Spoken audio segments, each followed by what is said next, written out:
Yeah, exactly. So you-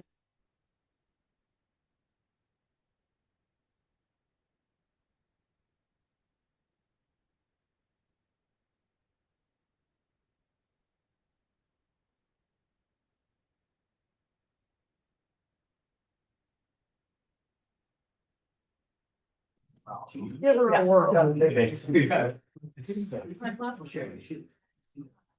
Ready? Ready. Yeah. Okay, we can get started now. So is roll call complete? Okay. Kicking off the July Affordable Housing Advisory Committee. Just gonna give Rachel a minute to introduce our new member. So I have two introductions, actually. Who? Yeah, I would like to introduce Lucy Reed. She is interning for Housing and Communications, and I just want to thank her for providing her time and willingness to help the housing team this summer. And then I wanted to introduce Todd Pryor. He is new to our AHAC committee, Affordable Housing Advisory Committee. And he is from First Interstate. Did I get that right? Okay. And he's going to be the financing lending expert or representative for the committee. And he'll be replacing Helen. We've also had, if you didn't know, Jeff Wall had to resign. His new accounting practice was just taking too much time for him to be able to participate. And Richard Reese had to resign. He had to leave the state unexpectedly, so he cannot be part of the committee any longer. So it is very imperative that as many of you attend as possible until we do our next fall recruitment for additional committee members. And then if you anticipate being gone, please let us know. And we'll say this at the end of the meeting, but I'm going to just say this now. We're canceling the September AHAC meeting. So plan your fun then as the entire housing staff has. Go ahead, Mandy. All right, thank you. So we'll start out with public comment. We'll start out in the room. If anyone has public comment in the room, please come forward. You'll have 2 minutes to share. Okay, appears nobody in the room is. Virtually, if you are here for public comment, please raise your hand so we can move you over.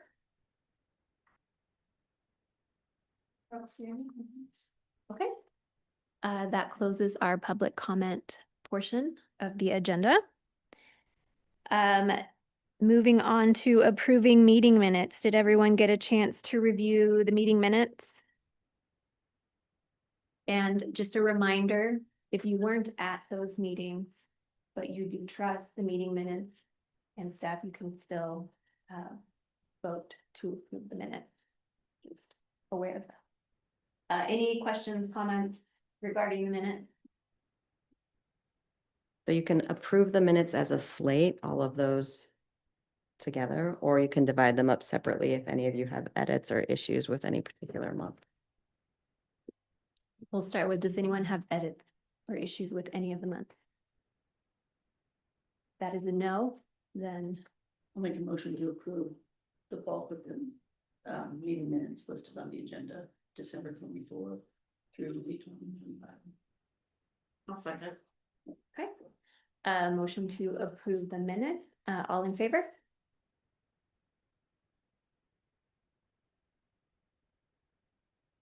That.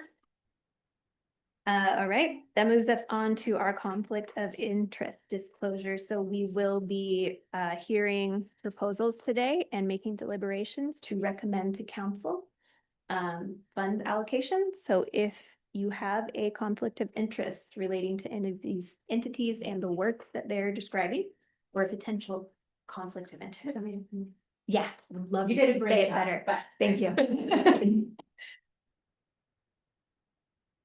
Hello, I'm Elizabeth Oshel with the City Attorney's Office.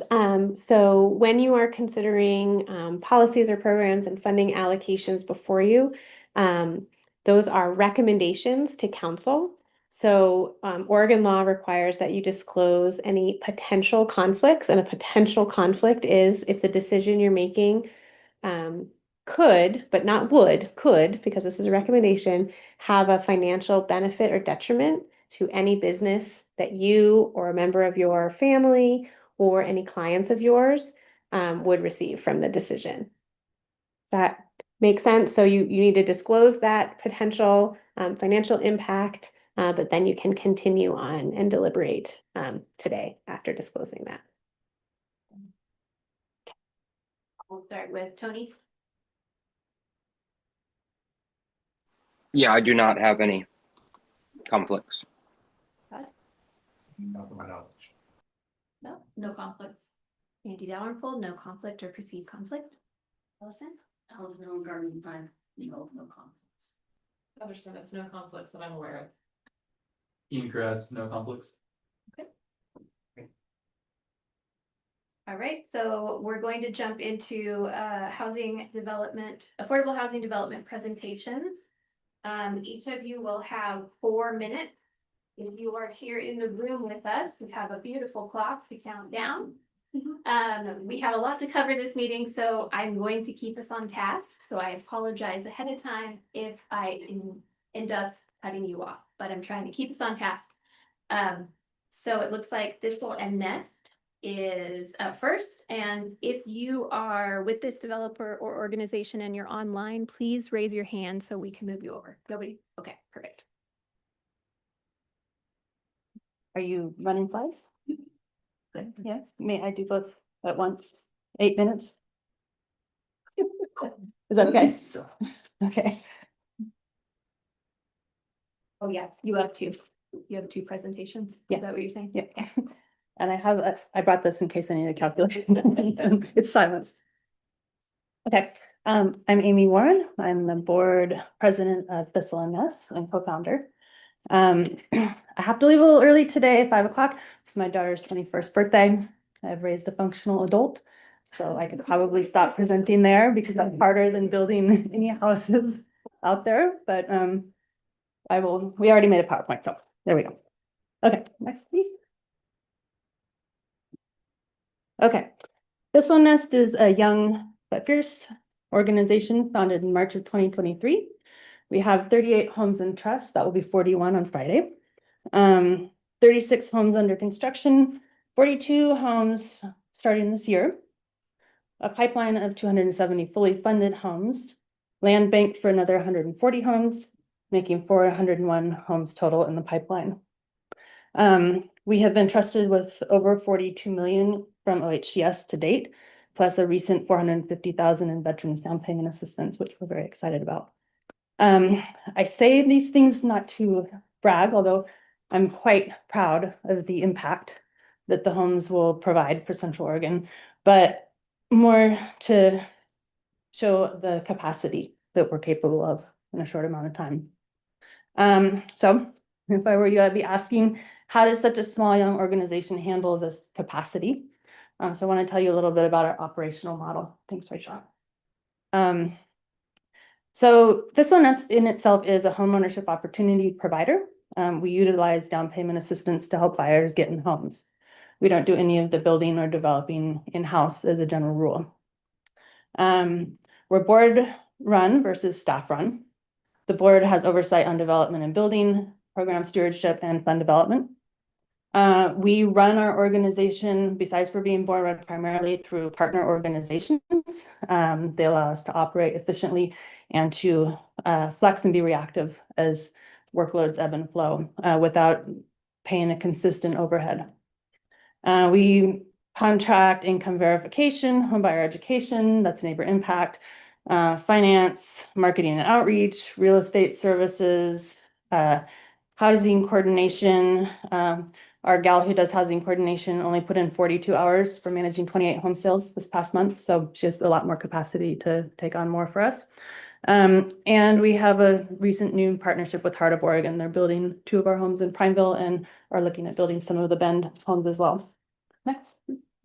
Okay, so for the projects I'm presenting on today, you asked, we listened. Both applications are in a response of what we're hearing from this committee and the city of Bend about what you want to prioritize in underserved needs in housing. The first one is, next please. the Hardy Road project, and it is offering accessible and affordable housing. I don't really need to explain to you guys why this is important, but in addition to the 6.8 of population in Bend under the age of 65 who have a disability, these homes also will provide ownership opportunity for the aging seniors who have diminishing ability. As we shift into making more accessible homes in our portfolio, we're also establishing relationships with Ability, Rise, and the Central Oregon Disability Support. The next one, our next project out in Woodhaven is targeting the missing middle housing. I don't need to explain this one a lot either. The chamber and the housing department both have recognized the importance of this need and that it's underserved. Next, please. Hardy Road is off of Obie Riley. It's currently a home with land. The owner is agreeing to subdivide off the home and sell the land to us, and we haven't agreed on the portion, so he's flexible depending on how much we get funded. We have gone with next please 50% accessible units in this. There'll be duplexes. One side of the duplex will be standard, the other side will be accessible. So for each duplex you fund, you get an accessible unit with that. We're applying for the federal funds for this project, which comes with a Davis-Bacon prevailing wage requirement, as you guys know. So we did some measures to mitigate this. First, we negotiated with the seller to purchase build ready and site prepared. So dig outs for houses, land. So we are going to take care of that end with the land purchase. So no prevailing wage there. We are also purchasing prefabricated homes for this property. The idea being if you get IKEA cabinets and you buy the cabinets, prevailing wage doesn't apply to the materials, it applies to the labor for install. But if you buy cabinets that are already put together, you're paying for that labor through the material, and prefabricated homes are looked at the same way. So we estimate, after talking to a couple of prefabricated companies, 20% of the building budget to be impacted by the prevailing wage, because there is still some site work that will need to be done. And versus our homes that we're spending about $200 to $250 in hard costs right now, we're budgeting $300,000 per home for these dwellings, for the accessible piece and for the prefab part. On the financing on this, you'll notice that we're not asking for the funding on this project. Using a single funding source allows for this to be expedited on an efficient timeline, and the remaining funding gap can be provided without construction lending in-house. Please. Our second application is for affordable housing fee funds. As you know, you can use these for up to 100% area median income. We plan to do as many homes as you choose to fund in that demographic, 80 to 100%. It's a rare opportunity to have this much funding available for missing middle, and we're excited to take advantage of it. This development out at Woodhaven, we're in phase 4 of 7 so far, and we have been able to serve a very diverse group of buyers out there, so we're also proud of that.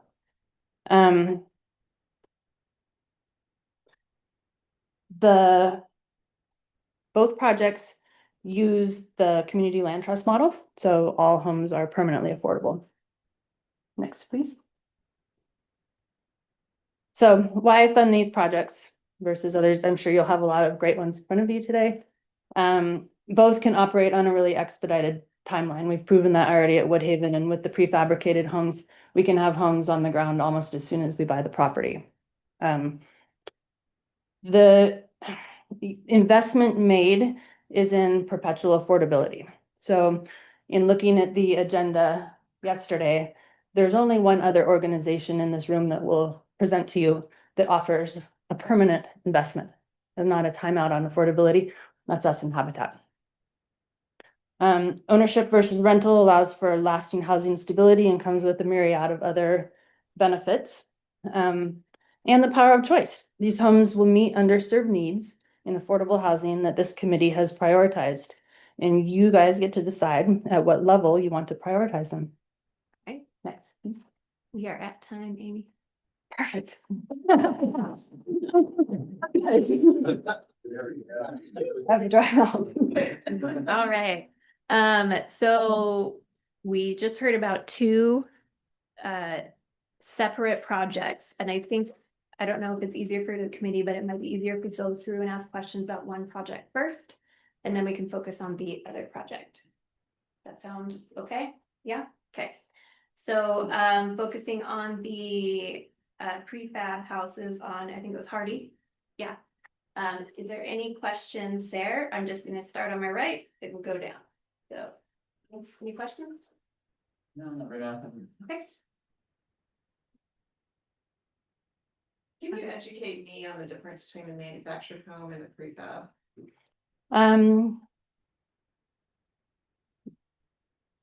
Don't quote me on this. I know prefabs have foundations. Does anyone else in the room know that?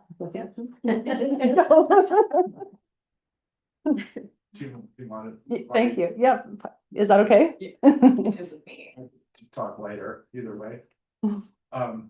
So manufactured is usually designed to HUD standards, less wood, less structural requirements and whatever, and prefabricated are designed to residential code or are structural specialty code. So it's higher quality. The quality is identical to what's built on the site for prefabricated homes, if not better. Thank you.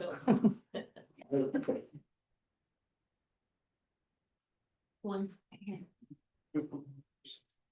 So manufactured homes come with that HUD seal. So they can be placed as is. Prefabricated structures have to be made sure that they go through state of Oregon or a tri-state type of inspection process when they're built. Thank you.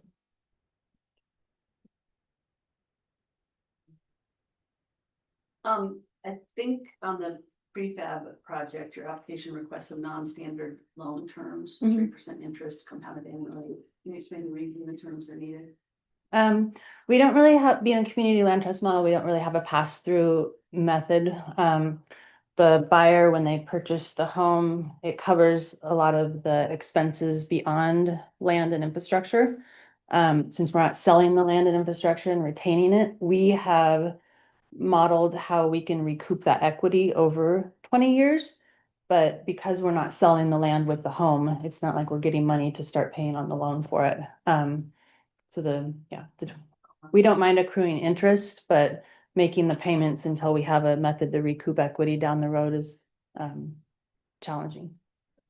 And one other real quick, I think some notes on some of the review, someone mentioned that on the Woodhaven Phase 7, that a current tenant would need to vacate. Is that? Didn't look like that to me, but someone noted that, so I was curious if All of the displaced. all of the duplexes that have been demolished for Woodhaven have been vacated prior to Thistlenest purchasing them. Okay. Thank you. Yeah. So no, we're not. We're not evicting personally. Yeah. Okay, thank you. Yeah.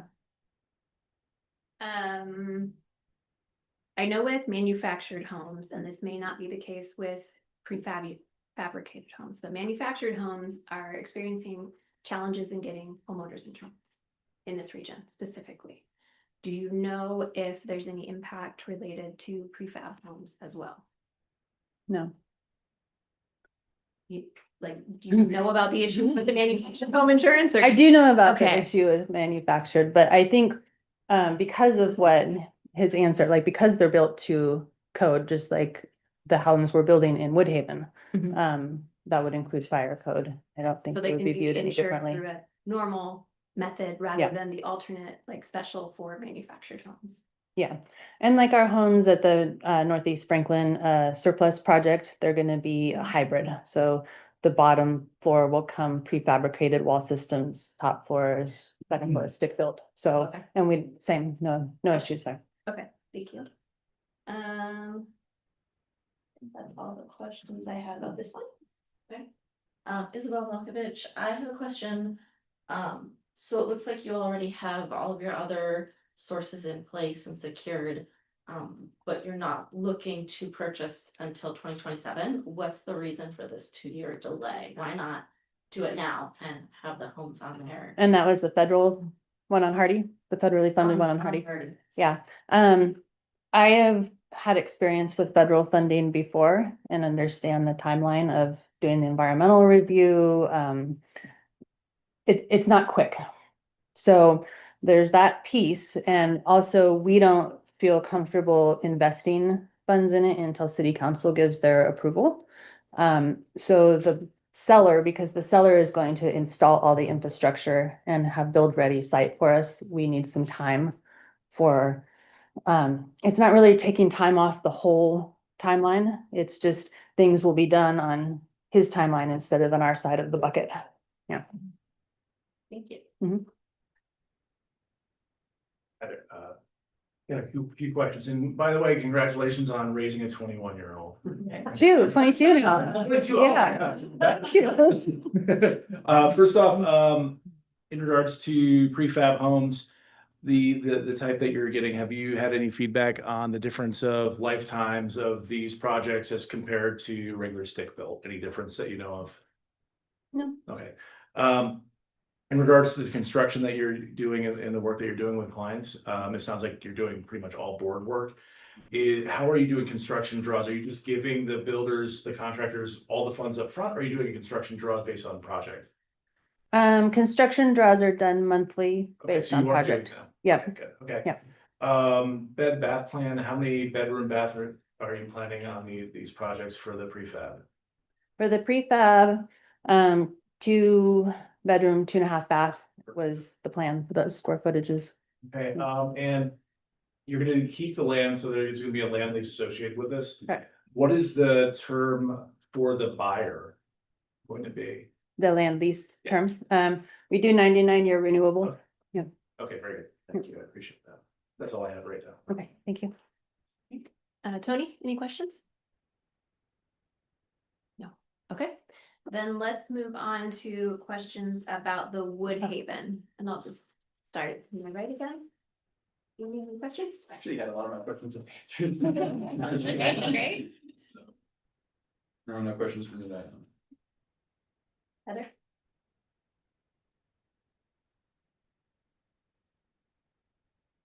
I also have questions about the timeline of 2028 being sort of an expected, is it similar reasons? No, this one we can purchase and get going as soon as the funds are awarded.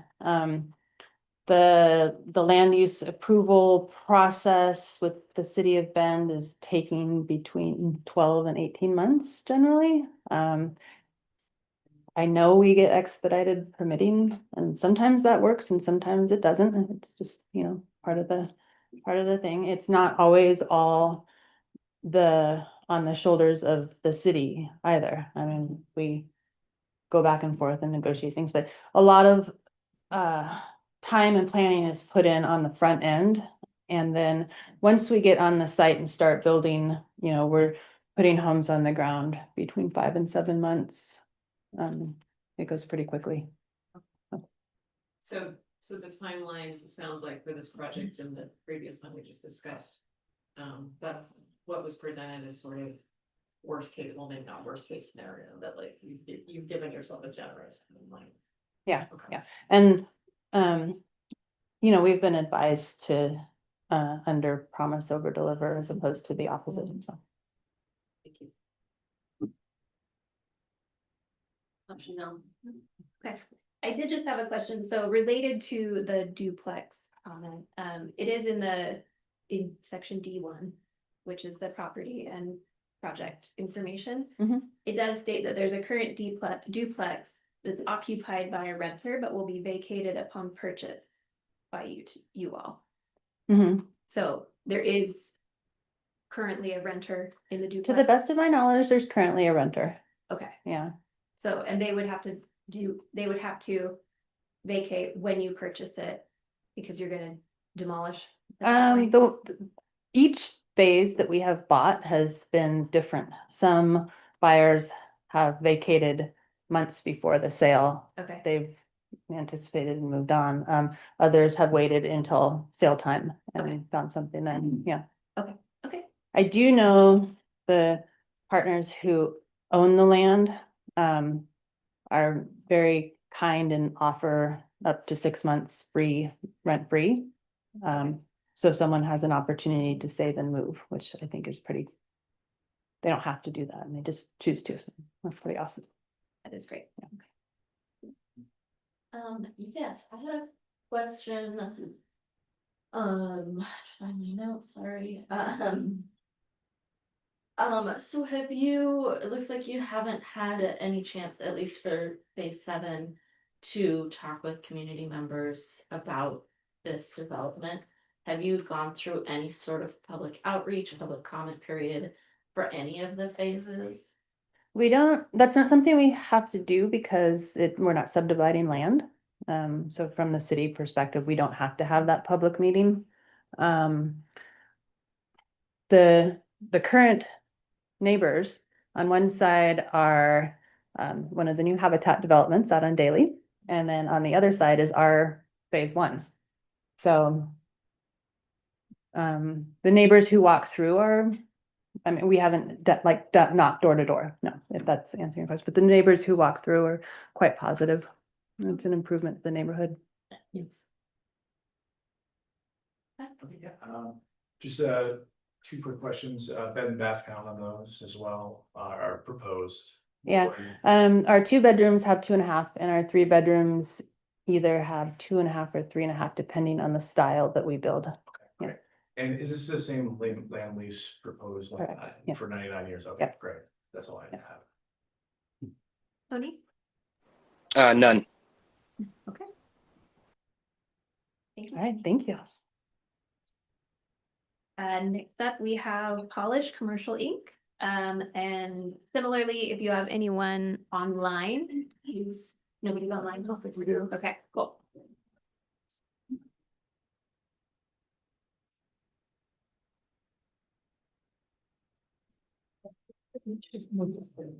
Right. Good afternoon. I am Destin Ferdinand, Director of Affordable Housing at Polish Commercial, and sitting next with me is Steve Leisure, our Chief Executive Officer. I bring about 20 years of experience doing real estate development and affordable and special needs housing. And Steve brings about 20 years experience in leadership around commercial and construction and real estate development. We are pleased to present the Clerico Petrosa project, which is a project sponsored by Polish Commercial, will be managed by Cascade Management, and with resident services from Cornerstone Community Housing. Next slide, please. We are seeking $1.5 million of gap funding for 150 rent-restricted family-oriented units at 60% AMI or below in a 3-story elevator served for 3 elevators served 4-story buildings with much-needed accessible, adaptable, inclusive, and aging-in-place units for the city of Bend. I have a proven track record of delivering on state and local goals around DMW, SB, SDV contracting, and BIPOC partnering, and looking forward to bringing those skills to the city of Bend. The project is really well located in Northeast Bend's Petrosa community. It's close to schools, jobs, daycare, and alternative modes of transportation. We can deliver the project efficiently and expeditiously as we have drawings ready to submit for permit. We are into the ORCA process with OHCS, and LIFT funding was just approved at the state of Oregon legislature. With us, you get polished quality, efficiency, and proven delivery. We have a $1.5 billion pipeline with 663 units completed in the last 4 years in Central Oregon. We are a vertically integrated sponsor, developer, contractor, and owner services provider.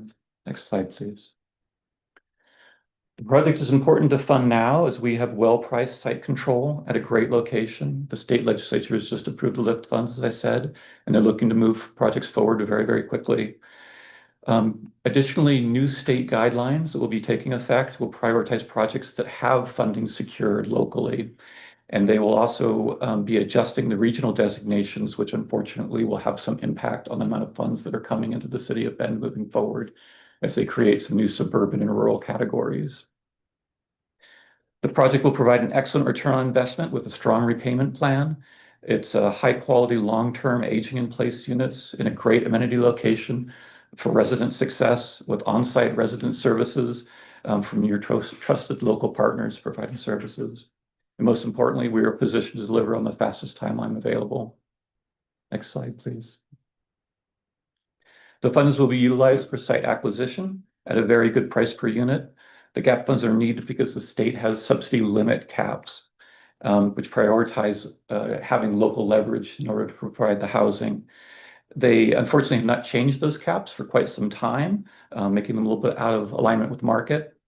And so currently they are deprioritizing prime real estate locations, and it very much favors woody walk-up projects and not as high quality of housing provision.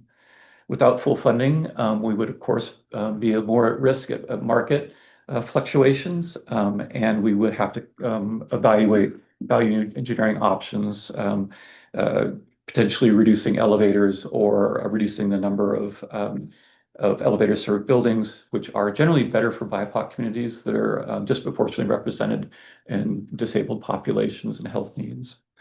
Or we would have to curtail energy efficiency measures or amenities on the site. Next slide. We look forward to your questions. Perfect timing. Yeah. Like you practice that.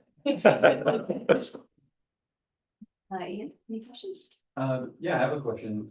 I'm looking at the options agreement and it looks like the buyer is Polish Commercial and the seller is Polish Homes. Can you help me distinguish between those two? Yeah, it's a great question.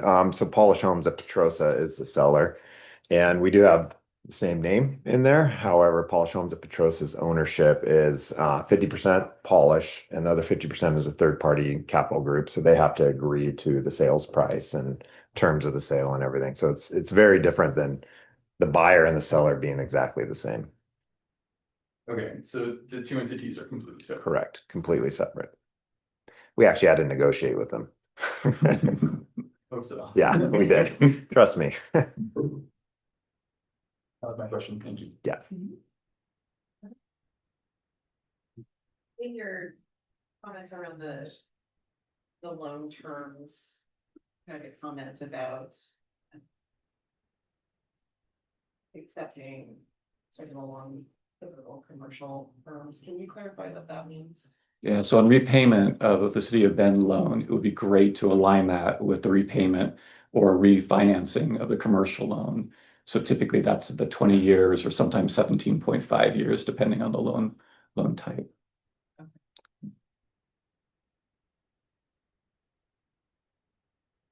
Okay, but would you accept it? Would it still pencil if we couldn't change those loan terms, I guess? Yes, we could accept it. It would be much more difficult because we'd have to refi twice in order to bring in the money.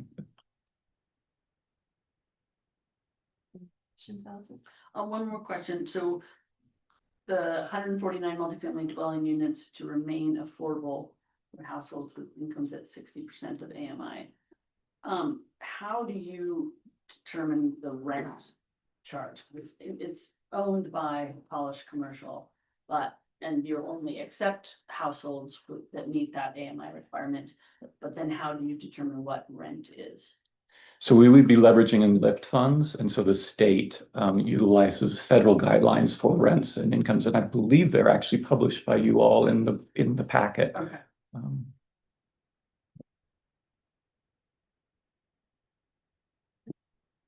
Good. Right.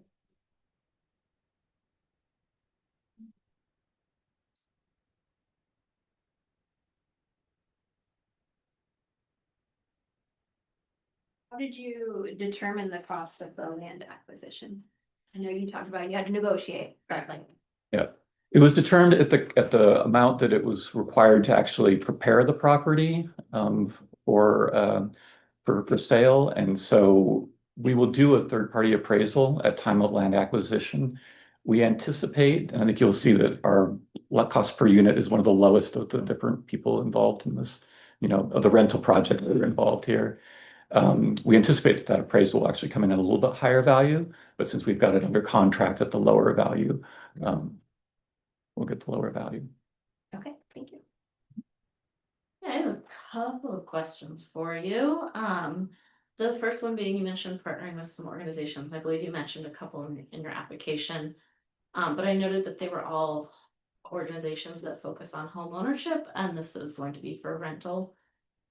So just quick, why is that? And then also I didn't really get a strong idea of what these partnerships would look like, who would be doing what, how would it be a partnership as opposed to two different developers developing side by side.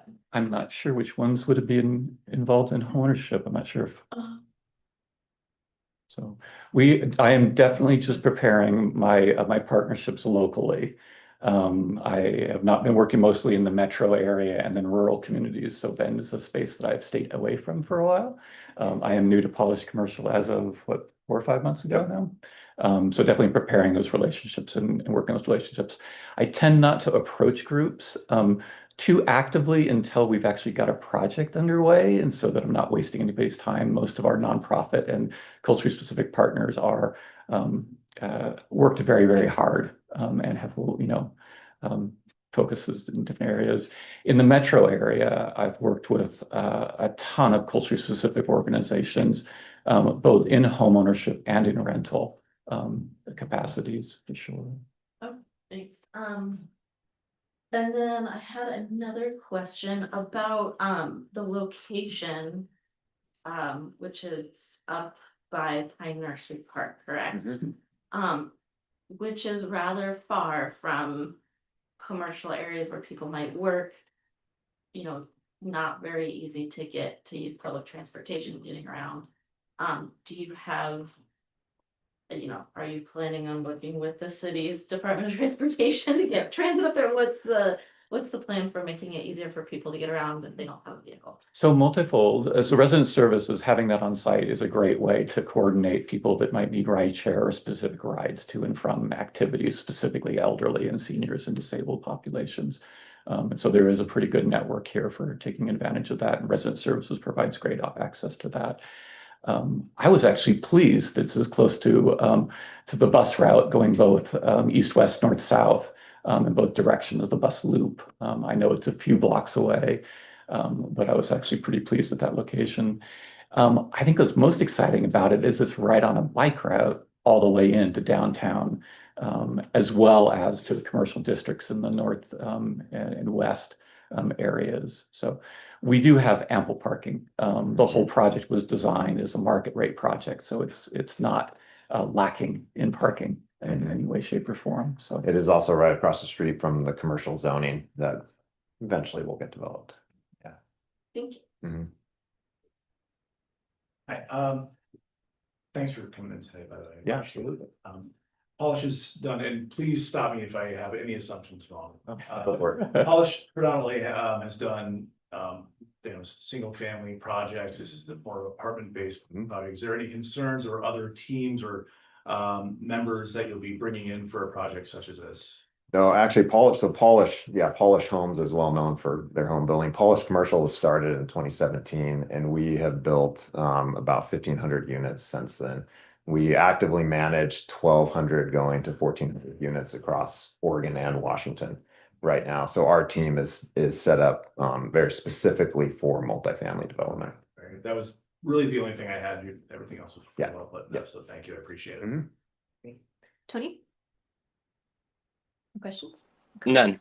Thanks. Dustin, thank you. Yep, thank you.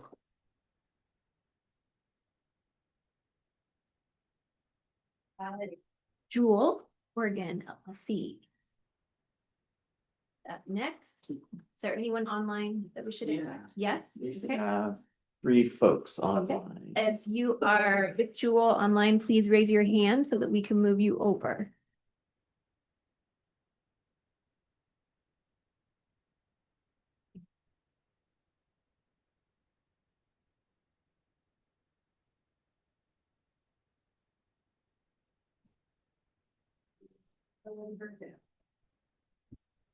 Good. Good afternoon. I'm Peter Grube. This is Perry Brooks. And along with us remotely from the development group is David Mosey. We also have Kim Wyatt and Louise Waller presenting remotely. They're representatives from the nonprofit partner P3 Foundation.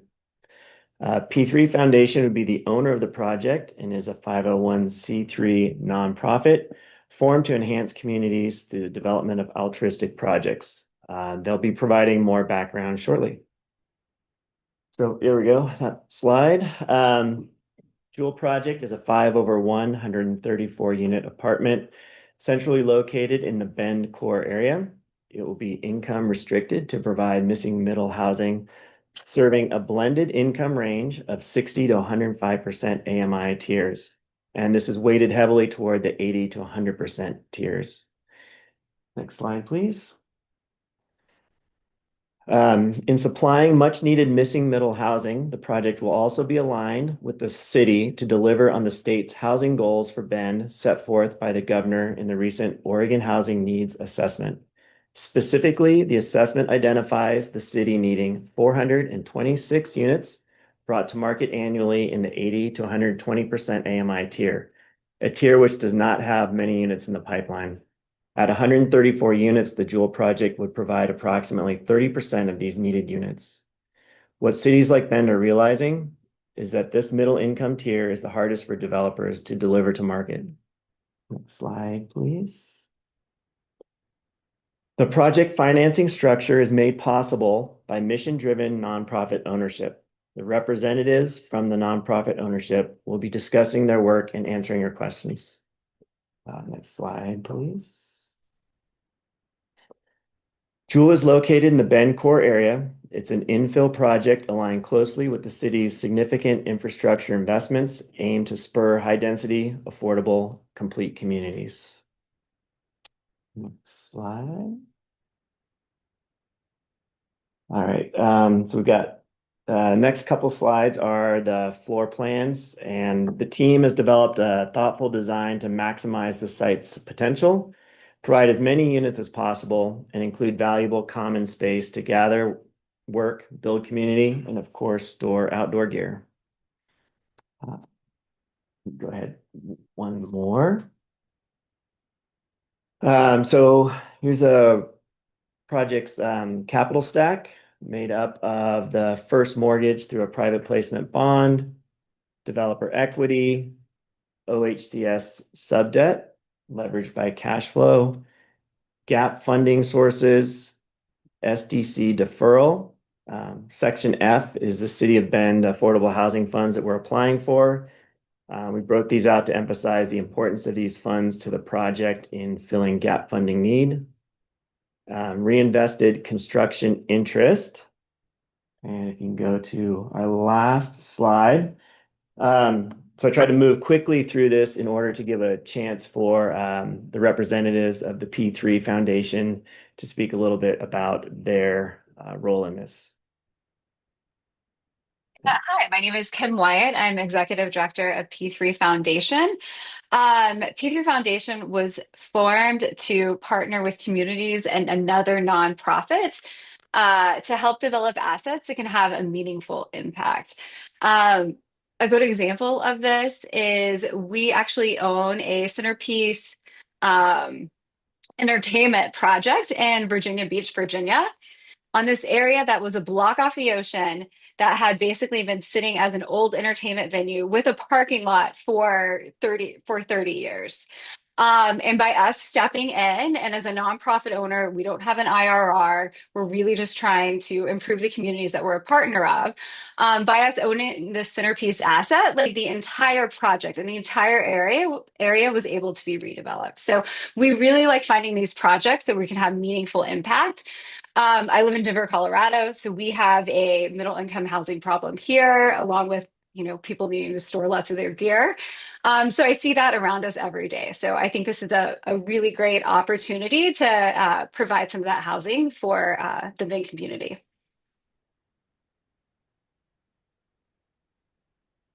Oh, we can't hear you. Yeah, right on cue. Yeah.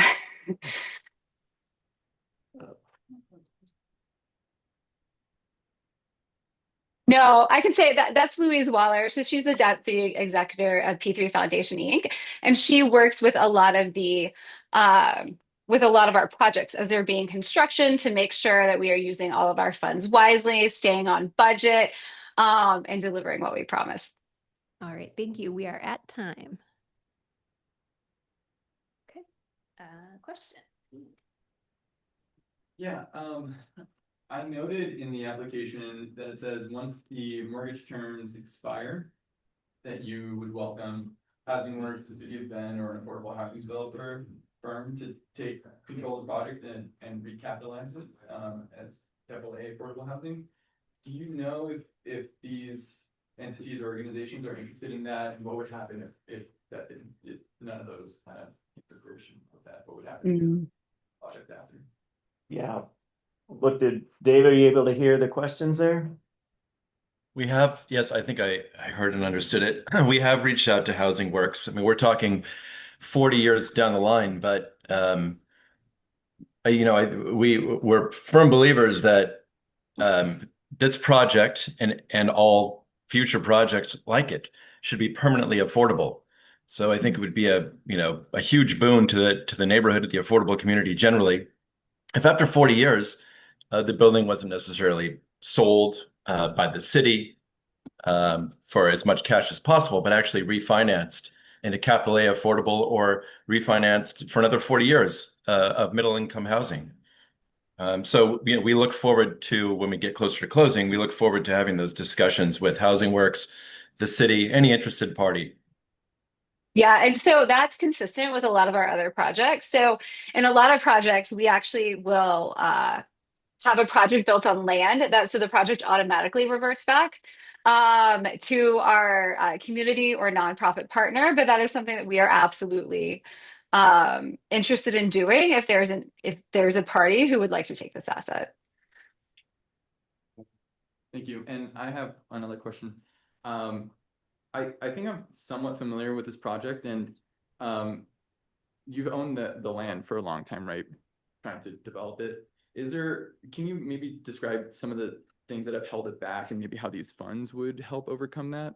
Yeah, it's been about 4 years now, and as originally envisioned, was 36 unit project, and we got all the way through city permitting process when market conditions pivoted dramatically, and so the project at 36 units was not viable under those macroeconomic conditions.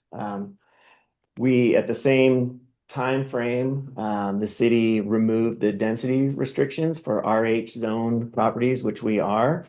That allowed the project to grow in the number of units available and make it financially viable again.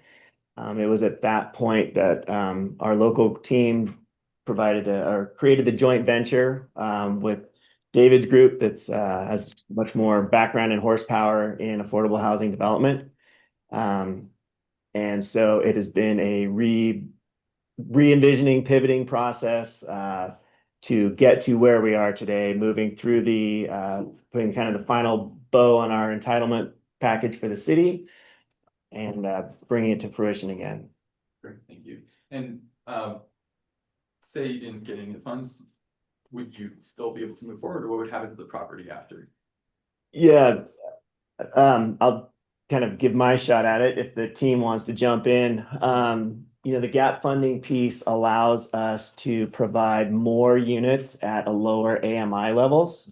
So because of our blended mix in there, the gap funding piece is pretty critical. So if these funds weren't to come through, we're obviously going to keep pushing and get it done. But in the underwriting process, the number of units and the affordability of those units would be modified. We prefer to do more units at a more affordable level. Mm-hmm.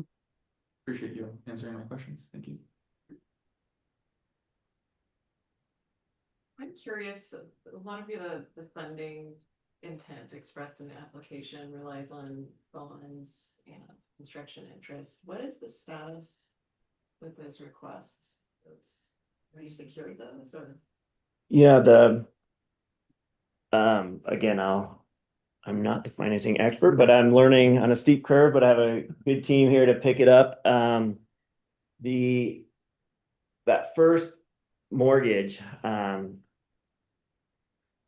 that piece, you think of it more, it's not a municipal bond, it's not a public bond. This is a mortgage provided. The funds come from private purpose private placement bond, sorry. So it's not a competitive process. It's not a limited capacity bond, so to speak. It's applying for, as long as you meet the qualifications of the mortgage like you would for your personal home, you qualify. So we have already engaged and have the letters of LOIs in place. That's actually kind of the little bit easier, quicker part of the process to get it, to get the funds. The gap funding is really, part of the reason we're here is the gap funding is the big challenge. So you've secured the bond. We have not signed for it yet. It's not done, but I see Kim chomping at the bit. I was just gonna say, so we have identified the group that will purchase the bonds. As I understand it, we've been working with an underwriter too, who like helps with these things. Like they buy this stuff all the time. Like we're not concerned about that first piece at all. This is kind of like what we do day in and day out. And we have a very high confidence that we have identified the party that we're going to like privately place these bonds with. And those are, by the way, bonds that we are the obligor on. So it has nothing to do with the city, nothing to do with your guys' bond capacity. It's just all on us. And also on the construction reinvestment. So all interest, all that means is like when people buy bonds, we get all the money at once. And so then we invest that money. And it's like kind of this complicated process. It's not really complicated, but we sell securities that mature at certain times. So we get better than a money market interest rate.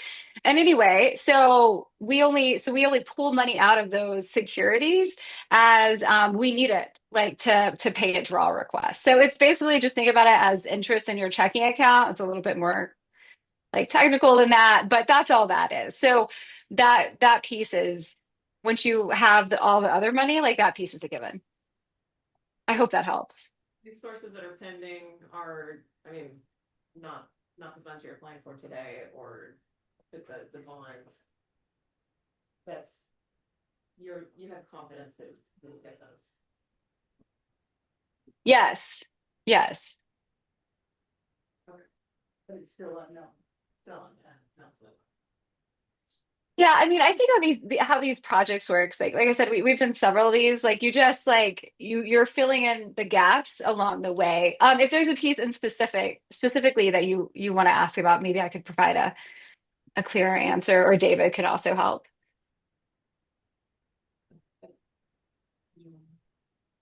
It just sounds like there's a lot of moving parts still in terms of whether or not funding is available, even with this. If we were to make an award, there's still a lot of loose ends to be tied up. I mean, it sounds like you do this all the time, and they might not be that difficult, but it's a lot more. I think moving parts is a accurate description of kind of this securing the financing for this middle housing piece where you can deliver at 80 to 100% AMI. There's much more established structured programs like capital A affordable housing. That's been around a long time. People kind of familiar with that. The market currently, if you use traditional market rate financing tools that have been around, that's going to deliver a higher AMI unit, like what we're seeing the current multifamily projects going in. The dearth of middle income housing coming along the pipeline and seeing in the community where we have that missing middle critical situation, it's because financing those doesn't really work without innovative, creative financing sources. And that's where we have engaged and partnered with P3. Not to speak for them, they can chime in, but they're around to because the current market is not delivering middle income units. So part of their mission is to help get that product delivered to market. So the funding mechanisms are fluid. Yeah, they're creative. And We're gonna need to Yeah. keep it moving. Yep. Yep. Keep it moving. Go ahead. Yeah, Okay. I would say that I understand that for the OHCS kind of subject guarantee that we are the Kim? that we qualify. Oh, I'm so sorry. Keep moving. Thank you, though. Oh, sorry. Oh, sure. I did see within your application, and I just want clarity on this, is it 60 to 120% AMI that you're going for, or 60 to 110? No. Because I saw both listed. Yeah, the up to 120, that was a category within the ONA Okay. report, but our underwriting currently is 60 to 105% AMI, and our goal is to get those AMIs as low as we can. And part of that will be in how the funding comes together, you know, what kind of gap funding, what kind of contribution there is from the city and other partners. And I might have missed this in the presentation, but what's your parking situation?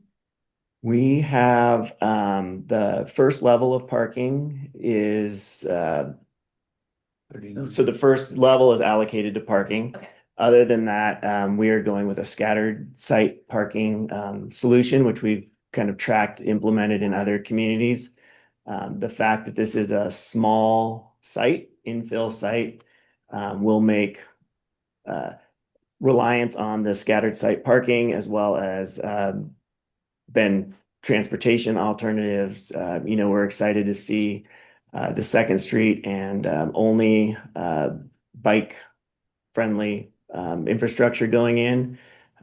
So it'll be a true complete community development. By scattered site, do you mean like on the street? No, scattered sites, yeah, underutilized. So we've kind of walked about a 5-minute radius and found underutilized parking areas. And so there's an opportunity to work with those folks to make better use of those sites and provide parking for people in the building. Okay.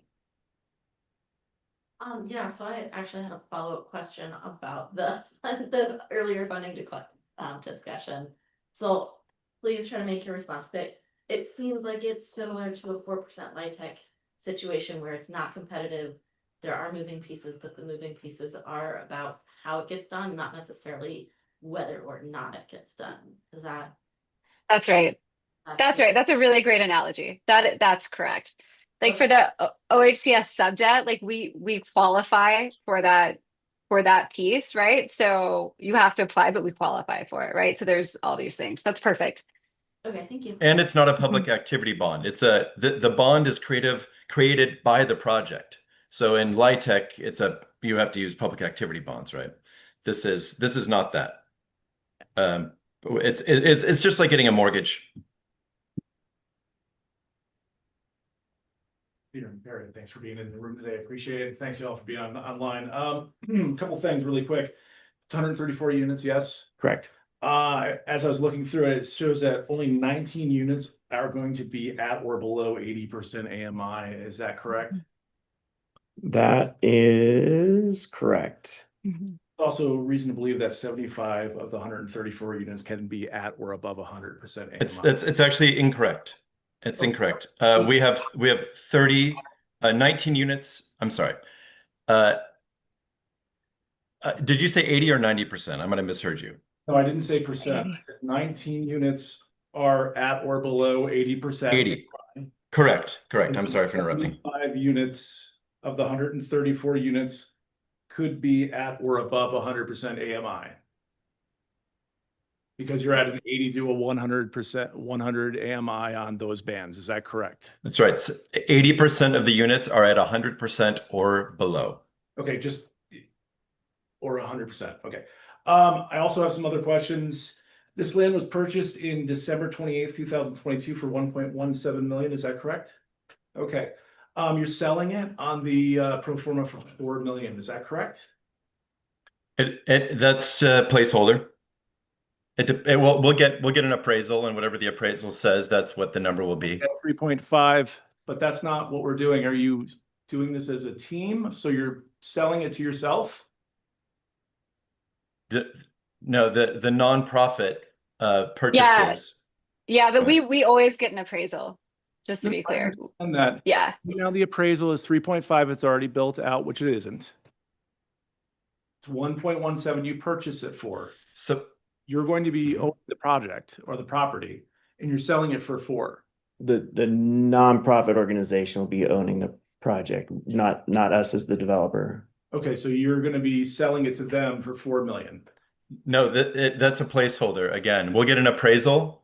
We got an appraisal a few months ago Yeah. with entitlements that it's worth around 3 now. So we It's not expect that worth it right now, that's how much it would be if it was finished. On the documentation, it is not the land itself, it's when it's finished. Already prepped, and it is not prepped right now. So what I'm saying is this, I see a $4 million fee that's gonna be going to the builder, which I completely understand. And I see about a $2 to $3 million profit for the land that was owned and has not been built or worked on in about 2.5 years. Is that correct? No, because the fee is all deferred. The fee is that's when you see the $8 million of developer equity, it's going back into the project. So we're basically keeping our fee in the project. In other words, we're kind of working for pretty much free. Help me understand that you're going to buy something from the developer who didn't develop the land.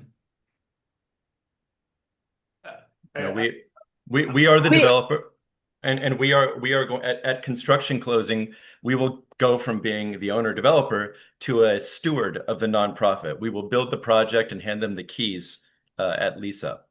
Who is going to, okay, so what I'm trying to say is this, the land's going to be purchased, yes? Correct. Yes, by P3 Foundation. Who is? And we will get. And who is getting the money on the land being bought? Who is getting the money? It is going back into the project. I'm not trying to be, I'm just trying to figure out, like, there's some big numbers here that are pretty far off. No, I can show you the underwriting. The numbers are pretty solid. The fees are going back into the project. We're deferring all of our fees. Again, I'm saying the land was purchased for 1.17 2.5 years ago, not 4 years ago. And there was an appraisal for 3.5 that if there was some work done on it, that was provided to us. It hasn't been done yet, so it's a theoretic situation. And then on your pro forma, there is a line item for $4 million for the land. My question is, it may change that cost. My question is who's getting that money? That money is going back into the project. There's not enough room in the budget for anybody to get the money. So it's what you could call it a seller's note. We're calling it developer equity and the deck that you're looking at. I mean, David, is it just a subordinate note? That's right. I mean, we'll just keep the money in the deal in order to put the roof on the building. I mean, it doesn't get done without some skin in the game from us. Okay, I'll just hold off on that one. Thank you. May I add just one very quick thing? As a nonprofit, we are not allowed to pay something more than something's worth. So at the time we purchase the property, at the condition the property is in, we will have appraisal that matches that. And then that's what we can pay the current landowner. Okay, thank you, Kim. Tony, questions? No, they've all been answered. Thanks. Great. All right, thank you, team. Thank you. Thank you. Thank you. Next up is Ben Redmond Habitat for Humanity, Old Farm Landing. And if there is anyone from Habitat related to this project online, just raise your hand and we'll move you over.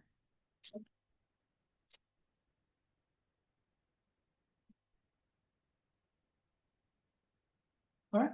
Good afternoon. I'm Scott Nordquist, VP of Resource Development with Ben Redmond Habitat for Humanity. I'm excited to talk to you about our project. Next slide, please. So this project only happens with this funding. If we don't buy these lots, it goes to market. This is not a UGB expansion where there's already mandated affordable housing. This is not a project that was already in our pipeline and that needs additional gap funding. So that said, we are pretty early in the project. The purchase and sale agreement is less than a month old. There's still a lot to be determined.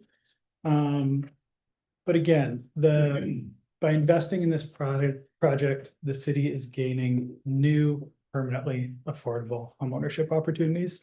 And with the investment in permanently affordable homeownership, we're not going to be coming back in 20, 30 years for additional funding for maintenance keep. So here's what we have planned for the project. Attached garages, private fenced backyards, family sized units. We're aiming for a 3 and 4 bedroom. We are hoping to prioritize visitability and accessibility. As of right now, we're looking at 15 or about half of the units with ground floor accessible bed bath. All the infrastructure is in place, so this project is ready to go. With the pro housing funding timeline, there's not a lot of flexibility for land use processes for infrastructure, so we responded to the RFP with acquisition that was ready to go. We have signed sales agreement with an extension in place for the NEPA if we need it to complete the NEPA process. Next slide, please. A little more about us, about Habitat for Humanity. So the Restore is a revenue stream that helps support our operational costs. And we're very much a community-driven organization and rely upon community support for our operations. On the right, you see some homes, beautiful, healthy, sustainable homes. Next slide, please. We're known for our home ownership program. So on the right, you see Tina. Tina is learning how to patch drywall. We partnered with DIY Cave here in Bend to do homeownership preparedness classes. So a lot of our program is designed to set our homeowners up for long-term success. So we focus on financial literacy, we focus on education, and with that long-term goal of buyers that are prepared for the challenges of homeownership. Next slide, please. All right, so why us? Why this project? When you invest in homeownership, you're investing in long-term stability for our community. Folks can live and work in Bend without commuting from Prineville, from Madras.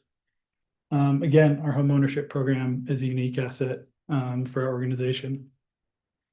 And we serve a wide range of buyers. So we have a daily estates project that we're about to sell to our first homeowners next month in Southeast Bend. And unlike other affordable homeownership developers with a set sales price, we actually take the household's income and work backwards. And so we base the mortgage structure based on their income and allows us to serve a lot wider range of buyers.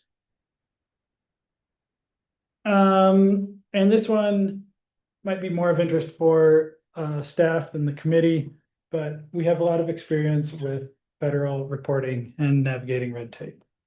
So we've been partnering with the city of Bend for CDBG funds since 2006. Actually, when the city was applying for the pro housing funds, they needed data. And they came to us and they said, hey, Habitat, how much money have we given you? So we have systems in place for long-term reporting. We have additional congressional appropriations that have 10-year reporting timelines. So in 20 years, I might not be here. Rachel might not be here. Habitat will still be here with systems in place to navigate that federal reporting. We've done 4 NEPAs in the last 2 years. So we are more familiar with that process than I would like to be. And then our organizational capacity. So we've developed and scaled up our capacity very gradually and sustainably over the last few years. We're not from a different city or state. We're based right here in Bend. So every dollar invested in this project stays right here in Bend. I'll stop there for questions. Thank you. You have a question?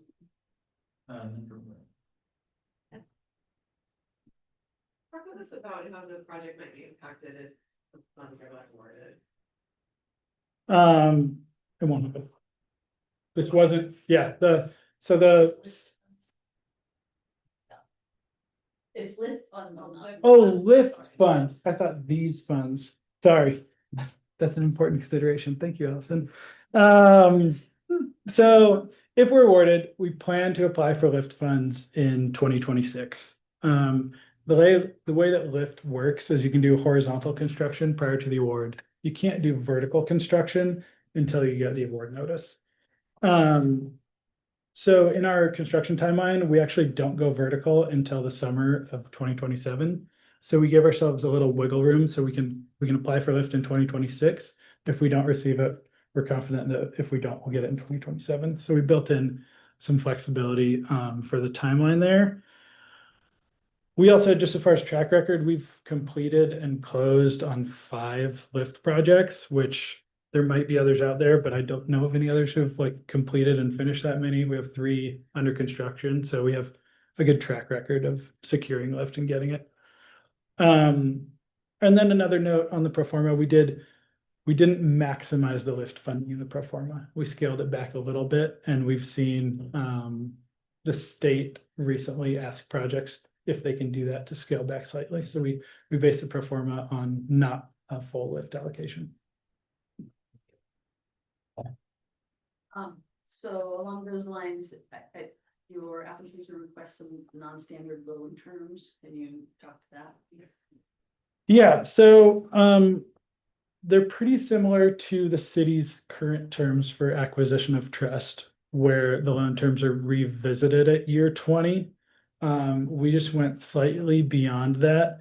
And what we did is mirrored the loan, the terms of the lift loan, the state's lift loan, which, so at year 20, if you extend for another 20 years, then it's forgiven. So we're asking for just that mirroring of the lift loan terms.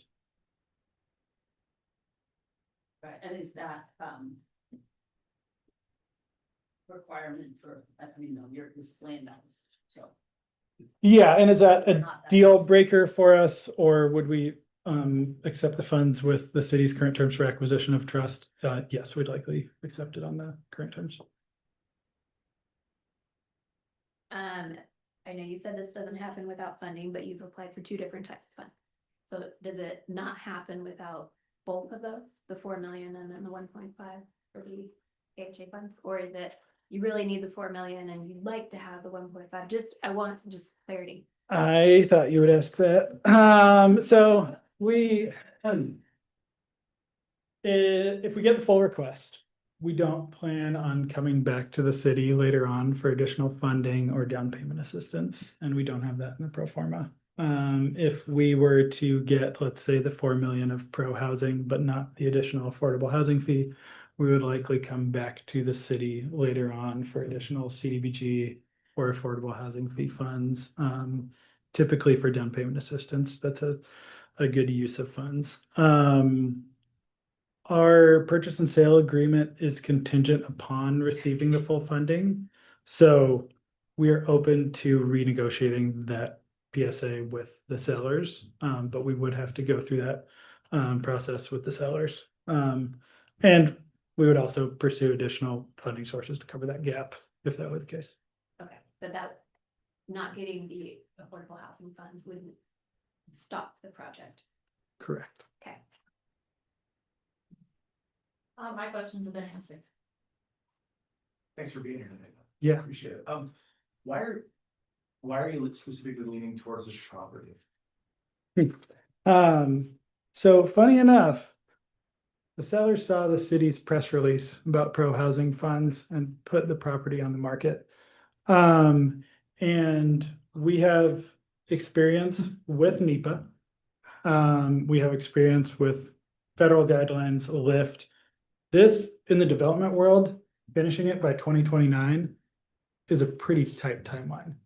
And in the city's proposal, part of the request was the creation of something new, not something that we already had in our pipeline. So in order to create something new, bring it to market by 2029, we really wanted build ready homes. So having the infrastructure in place and having it ready to go, it's already subdivided. We don't have a land use process to go through. That was a huge appeal in both responding to the goals of the RFP and meeting the deadlines of the pro housing award. Thank you. Do you have any concerns or has there been any dialogue in regards to the distance from resources from that property? No, I mean, if you look at it, Perel there is, it's just over a mile to the old mill. It's right along the Central Oregon Canal Trail is right across the street, which, as far as like bike ped infrastructure connects to, quite a bit. You can actually, there's a crosswalk on Third there. You can walk across the street to Fred Meyer. So it's actually, I think, a pretty great spot. It's definitely a growing neighborhood. I understand there's not commercial in that like immediate neighborhood. But when you look at how close it is to walk to like Fred Meyer right across Third, it's a pretty great location. Thank you. Tony? Yeah, no questions. Thanks. Can I say one more closing that I got cut off in the timing? You have like 10 seconds. Cool. Please invest in home ownership. And if the city wants a partner that can trust systems, experience, and proven commitment to the community, I hope you invest in this. Thanks. Thank you. All right, next we have Housing Works.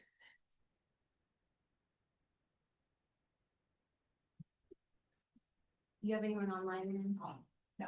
Okay.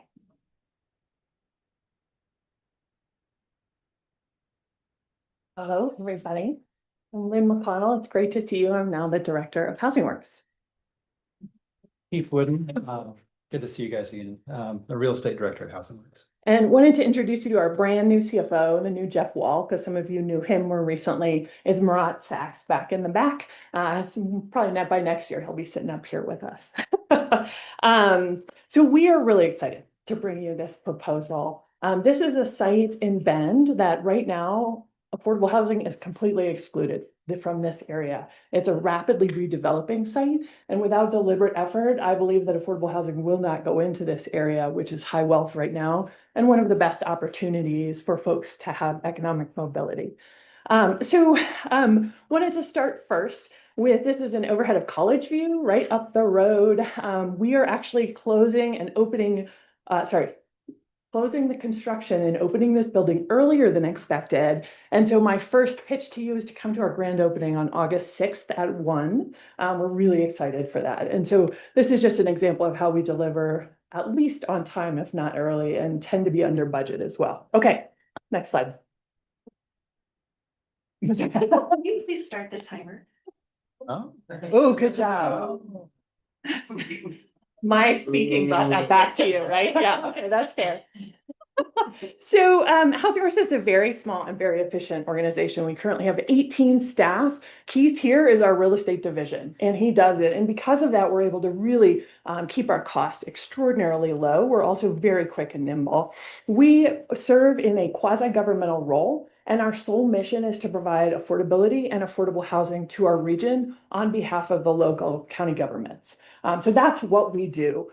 Our mission absolutely guides us, fostering dignity through housing. You've already heard folks mention us being the long-term holders of affordable housing, and that's absolutely our intent. We have 15 communities in Bend. Okay, next. This is Nine Peaks. You may be familiar with this.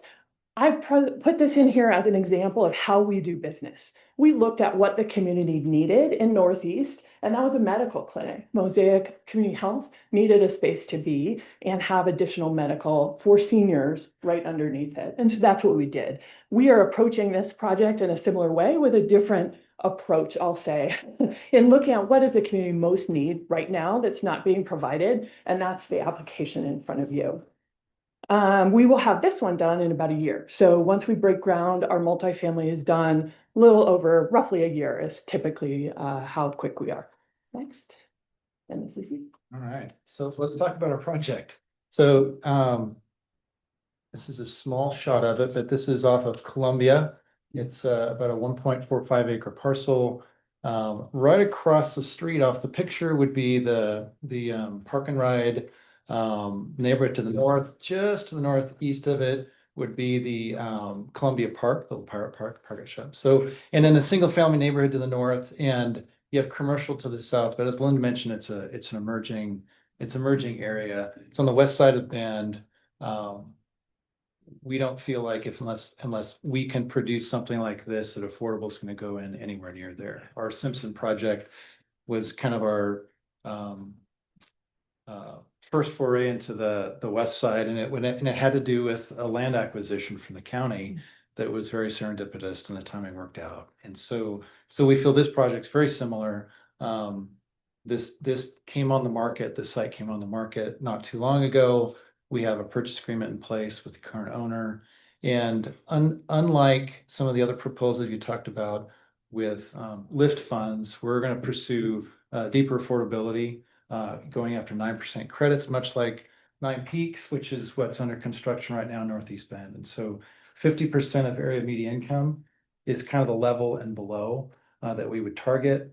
And let's see the next slide. real quick. Wait, can I say something about that? Within that 50% of AMI, we target 80% of those max rents. We don't push it up to the top like most of the other folks in the room are doing. That's the mission that's driving us. And that's what we're trying to do in creating efficiency. And part of why we're asking for a portion of this to be forgivable so that we can drive those rents down even farther so typically we charge about 80% of the max rent that's allowed by the state of Oregon and the federal government. Sorry. No. Do we have? Oh, this what's is the wrong next one. Yeah. Oh, well. Dang. So we have a slightly better picture than that box that you just saw. Massing The study. architect's Sorry. not going to be very happy with No. this. But anyway, talking about the scale of this building, we're proposing 59 units. And quite honestly, that's about as much as you can do with a 9% application. It's a different funding stream than the 100 to 200 unit projects that you might see. Like I said, and the difference really is that the rents will be significantly lower, probably half of what you're going to get on a large scale project. Oh boy. You're out of time, Keith. That was very fast. Just kept going. That's been blinking red now. So we're very excited to bring this to you. Let us know what questions you've got. Ian? I do have a few questions. One of the questions that I have is that it seems from your application that it includes infrastructure improvements. What kind of, can you speak to those infrastructure improvements, and will it help kind of develop the area around it? Yeah, absolutely. So there are really three parts to this request. The first is pro-housing, which in my opinion, should be spent very quickly so that it does not disappear. And that's how we shape this app, is to spend that pro-housing immediately after the environmental review is done. And so that would be January of next year or earlier, but that's probably unlikely based on how long those tend to take. So we can use the pro-housing for the acquisition almost immediately. And then the remaining funds we were asking for to be a street. If you go back to Commerce, I don't know if that makes sense. That's the road that takes you by Good Life Brewing and the Century Center. That's the portion that would be required along our frontage to be developed as a part of this application. The third is, as you heard earlier, the more ready we are, the better we compete at the state level. And so having the soft cost to finalize the design, which you didn't get to see, unfortunately, but that's my operator error. We do have a basic design with architects that are actively working on it. That's to finalize it so that we can say, yep, we'll close within 6 months if we're awarded the funding at the state level. And that's becoming almost mandatory. Yeah, that was kind of my next question. I don't know if I'm that person, but I do know that the 9% rents are a bit more competitive than the 4% ones. What's your confidence? Pretty confident. Yeah. And two reasons. One is this is the location that will score well, like the access to opportunity, the amenities, the workforce that's right there, all those parks and amazing things. This is it. That's what the state wants to see from an equity perspective. Number two is in my opinion, silver lining of the bill that just got passed at the federal level actually includes some really phenomenal benefits for tax credits. So I think as a state, those of us who work with tax credits are pretty excited. This is something that has been pushed for a long time and finally got passed. So I think there's anticipation of more than usual. Also, we believe this will score well. Did you want to say? Yeah, the one little nugget I wanted to say too is that the state changed its process to award affordable housing projects. Our Nine Peaks project was the last one that was kind of competitively applied for, and we've been very successful at competing for those rounds. And the state switched to kind of different way to do it, but the 9% piece is still mandated, I think federally, to have competitiveness. And so we feel like we can compete better when it's competitively scored than this kind of new process. I think everybody's still figuring out. So that was kind of what we targeted that piece as well. Thank you so much. Well, I don't have any more questions about the lifestyle loan. We were asked, thank you for that. But can you say a little bit more about your request for the forgivable loan portion? I mean, you said a little bit about because you tend to cap at 80% of the allowable, the AMI limits, but please tell us more about that. This is an expensive property, and there's a reason that affordable housing is not in this location. It's because it costs more. This is also because it's an area that's redeveloping our shot to get in.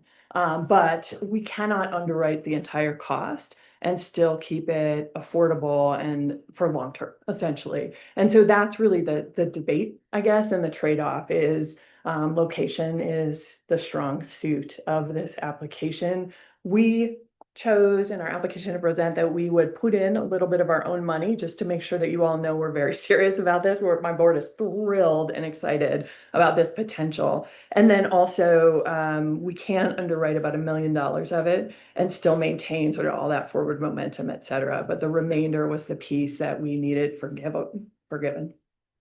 Thank you. Any questions?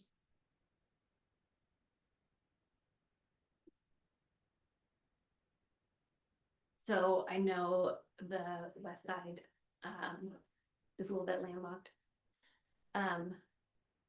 Why the big push to have more affordable housing there? Just asking the question because it is more expensive. It is fewer units for the money that you're spending. Did just get the units on Simpson, both for the apartments as well as the homes. So why not somewhere else?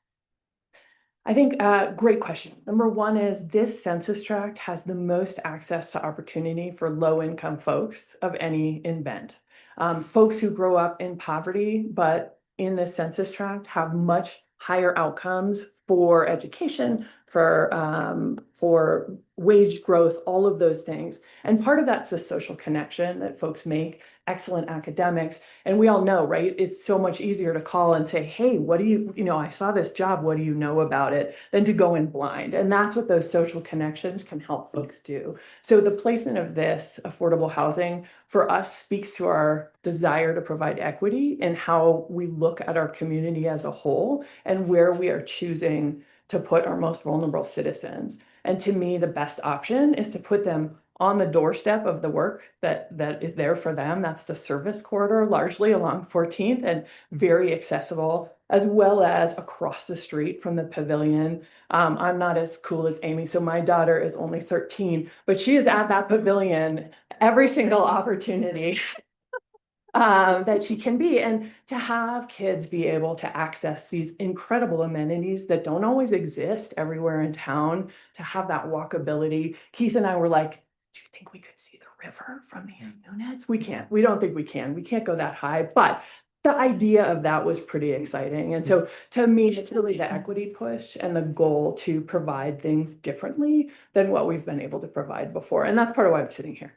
And can I add a little bit to that? So I didn't get to mention that the building's gonna have an elevator. So you're gonna have accessibility and the location. You guys have had several questions about being around the periphery of town. This one is very centrally located, and with an elevator building, every unit's adaptable. So you can get a whole swath of population that could call this place home. And so I guess I wanted to say that. So I'm gonna echo, I think it was Heather asked this question, but I'm just gonna be more direct about it. Since these funds are intended as a revolving loan fund, what happens if we're not able to do the forgivable loan? We will not be able to proceed. Okay. Thanks for being here. No, just making sure. Thanks for being here today, by the way. If you had, so you don't own the land yet, as of yet, if there's some findings of it, it was commercially used for some time. If there's some findings of environmental issues, degradations or mitigations, have you had the conversation with the seller about potentially changing the price or them doing some of the mitigation?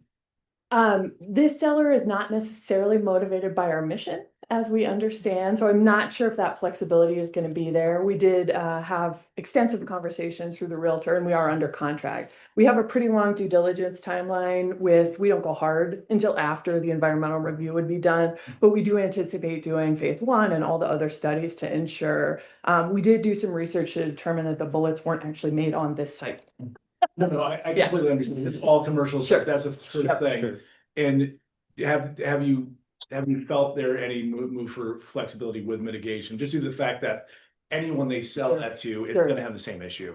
We haven't asked Okay. yet, honestly, so I don't know that I have that answer yet. I would hope so, but my sense is it would be more of I think the timing could potentially move is my sense. I'm making that up, but that's the suspicion, while we stack other funds to do that work if we needed to. And we do have it in the purchase agreement and the timeline with the environmental review, it was very clear that they knew that that's why we had to do it and why they had to extend. And for our applications, we need a year, and it's hard for a landowner that part alone means that they're at the table, kind of willing to go along the journey with us, We're not, commercial property isn't exactly flying off the shelf Yeah. right now, so they have a purchaser, so I Sure. appreciate it. Thank you. Yeah, you bet. Tony? No questions. Thanks, Lynn. Thanks. Thank you. All right, so I think we're gonna have to keep our questions a little tighter. We're running behind, so. Let's just keep that in mind. All right, next we have Urban Asset Advisors. And do you have anyone online with you as well? No. Okay, perfect. Is this the microphone?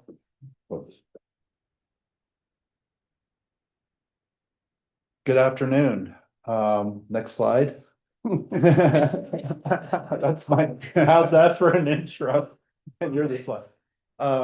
This is Tim O'Brien from Urban Asset Advisors, and I'm delighted to be here with him. And my name is Stuart Emmons from Emmons Design. My background is affordable housing and prefab housing. I'm considered one of the leading experts in prefab housing on the West Coast. I just got an award nationally for my work in affordable housing and specific to modular housing. And I'm really excited about this site as a potential for, I'll just go out on a limb and say the preeminent prefab modular affordable housing in the state.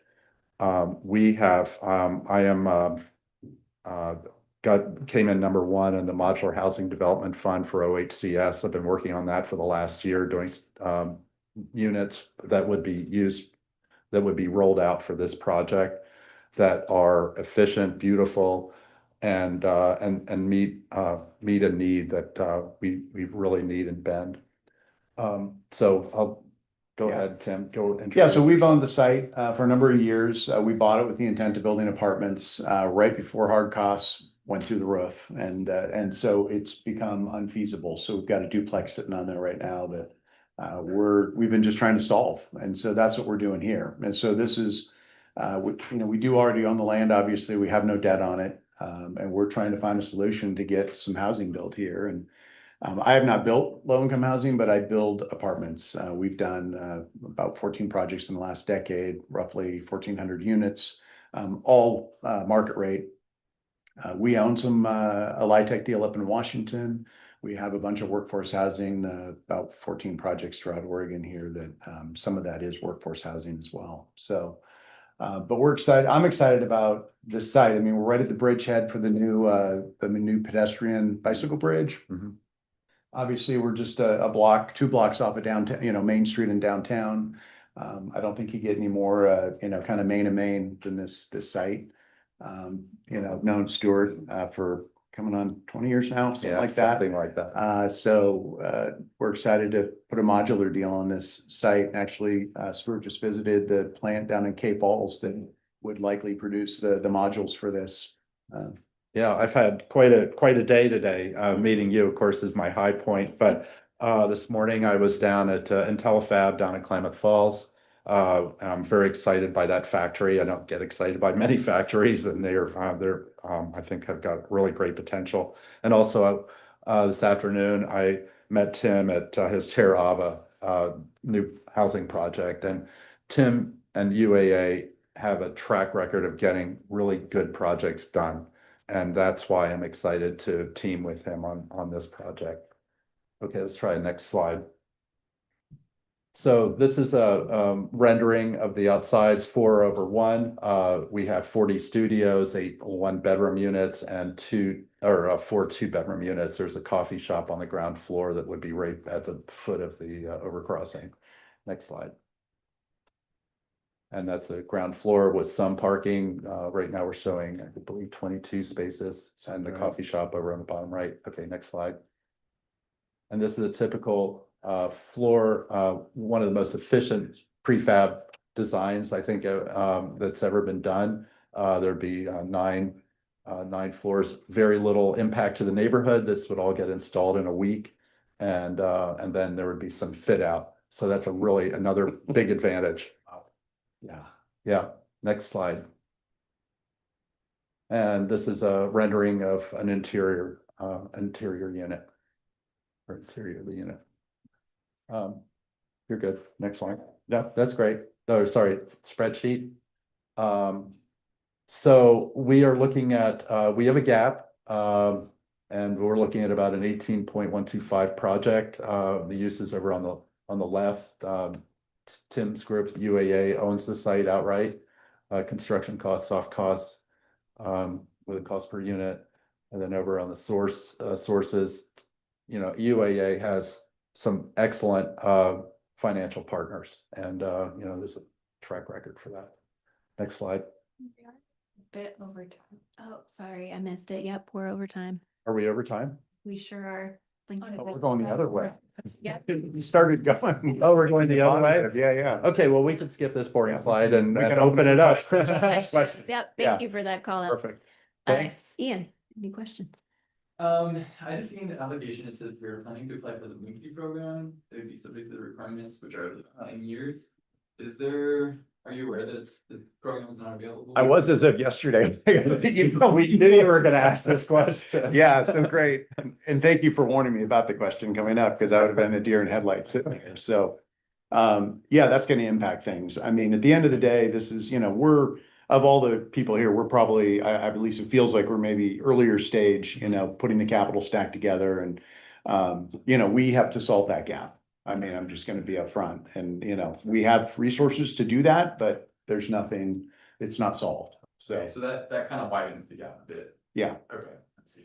it widens the gap. And right now we're targeting 80% a median for all. Oh, the we units. didn't mention that. Yeah, yeah. So that, obviously all those come into play, how much funds we need and then how much affordability. So that's the net result of that. Mhm. And hopefully MUFT will be back by then.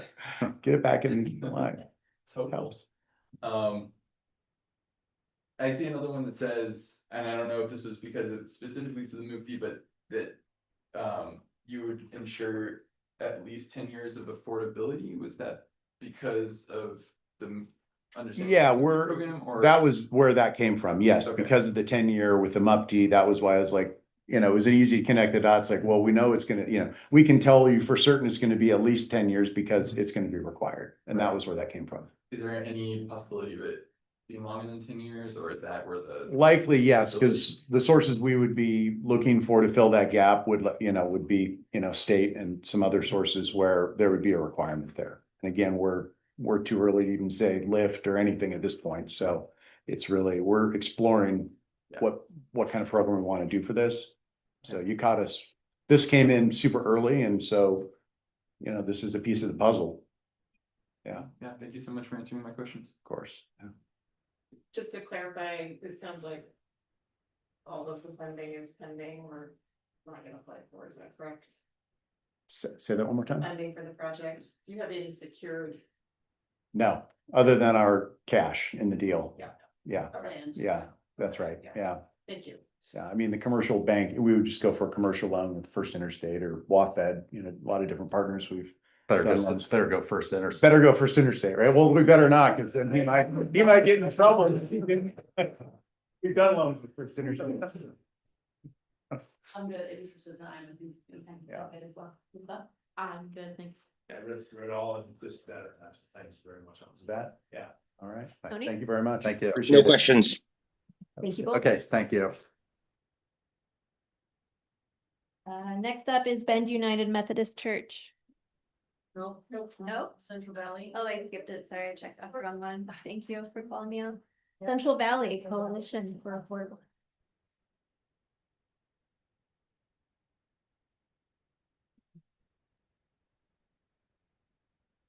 Ready? Yep. Thank you for allowing us to be here. I'm Caleb Roop. I'm the CEO of the Pacific Companies. On Zoom, I think is Chris Alley with Central Valley Coalition. Well, she's not up yet. And then Joey Shearer's here with me with the master plan consultant. And so, you know, first slide you can skip to is just a little history of our company, just as a high level to be fast for you. We do about 20 to 25 projects a year, targeted as affordable rental housing. That's primarily what we do. We also build some market-based housing, but we're up above about 25,000 units now, over the course of a 27-year history. And Central Valley has much of the same accomplishments. We've done many projects with them, so it's a very familiar partnership. They're based in Merced, California, in case you're wondering. Our offices are in Boise, Idaho. But our closest project to you is just up the road in Redmond. We did a 200-unit market rate project there about 3 or 4 years ago. So we can go to the next slide. The project, just to give you a quick overview, is 230 units of affordable rental, divided in those income categories and unit count with an average of 60. I think one of the keys to understanding this project, it's part of the SB 1537 plan. The council approved this site to be added to the urban growth boundary. And you can see one of the features of this project is that the affordable apartments will actually unlock a larger master plan as well. And that's one of the kind of the virtues of your guys' funding support potentially. Let's go to the next slide if we could. This is just a quick overview of it. You can see kind of a central park there. The multifamily affordable is that upper right-hand corner, kind of that tan brown color. Next slide would be good. And this is just a quick capital stack. So our funding request of the city, and then, you know, that's basically just for land acquisition. We're proposing a financing structure that we've done 300 times, tax exempt bonds, tax credits, some gap financing, bringing in private sector funding to wind out the capital stack. And this is what we're doing day in, day out, you know, year over year. So gives you an idea of that picture. You guys might know that the new tax bill that passed effectively doubled the affordable housing resources in every state in the country. And that's going to be a great virtue for any of the projects coming forward to have access to those bonds and credits through the state agency here. So next slide would be good. This is just a couple of letters of support we've got from the neighbors, the school and the church. And Joe, you want to talk about any of the conversations you've had with that? Just excited in our coordination with the school district. You know, they're providing a lot of employment, and their challenge, like many businesses in our community, is finding affordable housing. So they've been involved with this from the beginning. Yeah, so we can just go to the next slide then, and to stay on schedule here. This is timing of the project. Really, your funding source will kick off a lot of things for us. We're proposing your funding for expediency purposes to be used for land acquisition. And that's really it. The rest of the financing we would basically be getting through the state agency here in Oregon, and essentially be in a spot to start construction. You know, once the master plan final approvals are in place, we would go ahead of time and do all the working drawings and permitting and everything to kind of keep things dual tracked. But this is a great project. It's a big project. It's going to hopefully make a meaningful dent in the affordable housing shortage here in the city. And you know, I'll close with just thanking you guys for allowing us to be here, and any kind of resources you can put our way, we think would be just great. So thank you very much. Right on time. Ian. Nothing for me, thank you. Okay. Given that maybe it's the amendments regarding the UGB, do you anticipate any challenges with that or? Yeah, so I can take that one. So we have applications into the city and the county right now for the comprehensive plan amendment and UGB expansion. That's certainly a process that we have to get through as part of the Senate Bill 1537 expedited UGB. And so that's the point, that this is again a one-time UGB expansion with special provisions that makes it easier and faster. The big hurdles that I feel as the planning and engineering consultant that we've hit is getting the zone change from the county to make this property even eligible. And then late last year being selected by the city council as the site the city's going to help move forward with this potential UGB expansion. So those are big hurdles. And the fact that we were selected by the city, that selection criteria is basically the most of the criteria that we'd have to meet in order to get the actual UGB expansion and comprehensive plan amendments done. So we've already kind of met that burden of proof. And what's the timing then to follow up? Like, how long do you think it will take to get those? Yeah, so we're just kind of the schedule that we've coordinated with both the city and the county. We're expecting, if everything goes well, approvals for the UGB and the comp plan map amendment and text amendment by the end of this year or very early part of next year. We are moving kind of at risk with the master plan even before we have those approvals in place, because we're confident in all the work that we've done up to this point. So master plan and annexation would be the middle of next year, about a year from now. And we're also setting this up to be able to do the land division earlier than all of that to help with the transfer of the land to the affordable developer. And one more real quick, the loan repayment has some creative terms in there that require, I'm not really sure how the repayment is based on receipts of rent. Yeah, cash flow receipts. So those, if you guys, this is sort of policy, And it's a new thing, I mean, no, not new at all, and done routinely in many jurisdictions across the West. it's new here. I think new to Bend, yeah. Okay. Yeah, I think new to Bend, but if you can think of it this way, if you guys ask for hard loan payments, what that means is that first mortgage lender has to underwrite those payments and they're gonna be able to give less. Something, your colleague would know.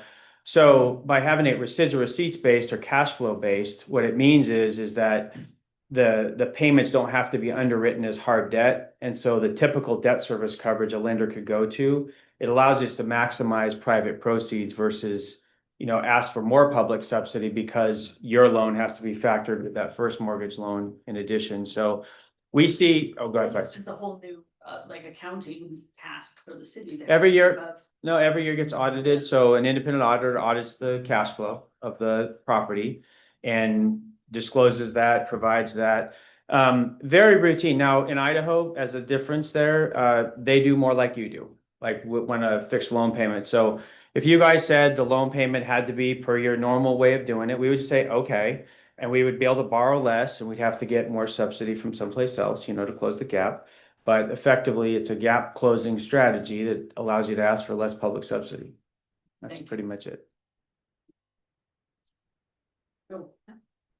What happens if you don't get the funding? Can you still move forward? with the Yeah, we project? do. I mean, we've moved projects forward without all the funding in place often, because a lot of times in some of the higher cost states, we might have 4, 5, 6, 7 sources of funding, and to get all those lined up at once. So we often backstop those financial resources ourselves with our own resources, and so that becomes a pretty normal thing for us. We also, for whatever developer fee earnings that we would have from the project, we throw those into the project all the way through construction, so we can bridge any other source that's not there and available. And it's often the case that funders don't have the money available when we're ready to go. And so we actually have to do that anyways, and then their money actually comes in when the project's done. So you guys have a little different situation. Maybe you're trying to effectuate an expenditure sooner. We're used to the opposite, which is we don't have the money now, but we like your project, but we're not gonna have it for 2 years. So we're used to that one. Okay. Yeah. And then subsequently, it says you'll use this for land purchase, but I see that doesn't happen until May of next year. So does that mean like you won't be spending it until that point? Yeah, that's probably correct, unless there's some pre-development costs. We typically pay for our own pre-development costs. So I think the land purchase feature was more to accommodate a quicker expenditure. We normally don't do that. We normally buy the land ourselves, and then your money would come in later when construction started or even at completion. That's our normal way. This was sort of an accommodation. Yeah. So I noticed you have quite a few units set aside for 30% AMI and under. Is there any plan in the building with the architecture and whatnot, to have space for services for people, for example, who are moving out of homelessness? Yeah. That they would have supports there. Yeah, that's just a standard offering. We probably should highlight that more, but pretty much every property we have has a services and amenities space. In fact, Central Valley Coalition, who's on there, they, we don't have time probably to talk about all the services that they provide, but we also work with local partners, often local nonprofit organizations. We try very hard to tailor the services to what the resident population needs. So one of the first things we do when we complete a project is we do a survey of all the residents that are there. And we start trying to figure out what do they really need, because sometimes there's this idea that, hey, we know what's best, but that we don't believe that approach works. We need to kind of hear from the folks what they want. Do they want, credit counseling? Do they want homeownership counseling? What is it that they need? Job opportunities, or in the case of, avoiding, homelessness. So it's different based on the income targeting and kind of the residents that you house. And so we try to figure that out when we're done with the project and leasing it up. Yeah. Thanks for being here today. Yeah, you're welcome. I believe the terms were a 40-year amortization, is that correct? And based on your payment, which I totally get, is the idea of is a balloon at the end of the 40, or we renegotiate or refinance? No, a balloon would happen at that time. Yeah. Okay, that's all I have. Thank you so much. Yeah. Anything from you? No? All right. Thank you so much. Thank you. Thank you. Did we at least get the most efficient presentation? All right, now Bend United Methodist Church. Do you have anyone joining virtually as well? No? Okay, perfect.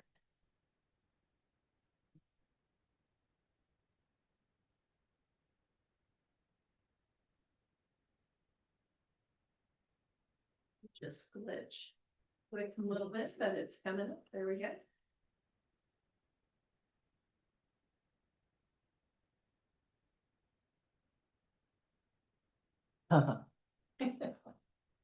Go? Go. Go. Hi, I'm Ben Frey. I'm the owner of Home First Development. We're an affordable housing developer based in Portland, but working all over Oregon, including Bend. Yes. And you are? Oh, sorry. Yeah, Jen Stewart. I'm the pastor across the street. We're excited to talk to you today as quickly as possible. Forget all this. Here's the opportunity. Is this really exciting opportunity, right? So we want to see if we can turn the church that is underutilized, expensive, and in a prime real estate location into dynamic, catalytic, affordable housing, workforce housing. That's the opportunity. We're looking for the city to be as excited about it as we are. And with that excitement, we will immediately apply for funding, leverage your funding, and go from there. So what you're going to see here is pure concepts. So don't get too excited about any pictures, because it's just to show what we could do in terms of density, scale, massing.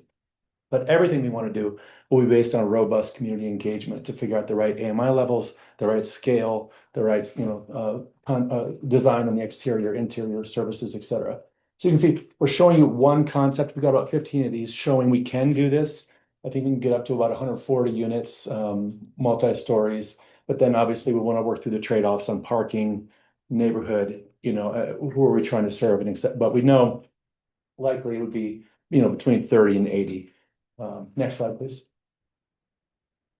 Big building, maybe. Who knows? We're not sure. We're going to work on it with architects, community engagement, the church, the neighbors, the city, and we'll figure out what works best for the site.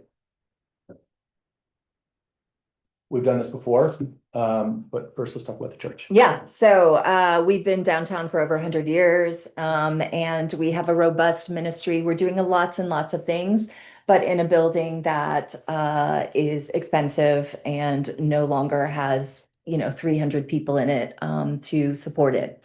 And so with the Oregon, Idaho United Methodist Church, one of the what we have been engaging in is ministry that matters. And across the state, we have a lot of property, not a lot of cash, but a lot of property that we can help cities like Bend. But it's all over the place where churches are considering how we can best utilize the space that we have without selling it to someone else to do whatever it is that they want to do. So we want to remain in downtown Bend and continue the ministries that we do and be able to affect housing, which is arguably the most important issue that we are facing in the city.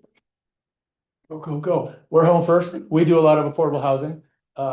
They do amazing things. You all know about that. You can go to the next slide.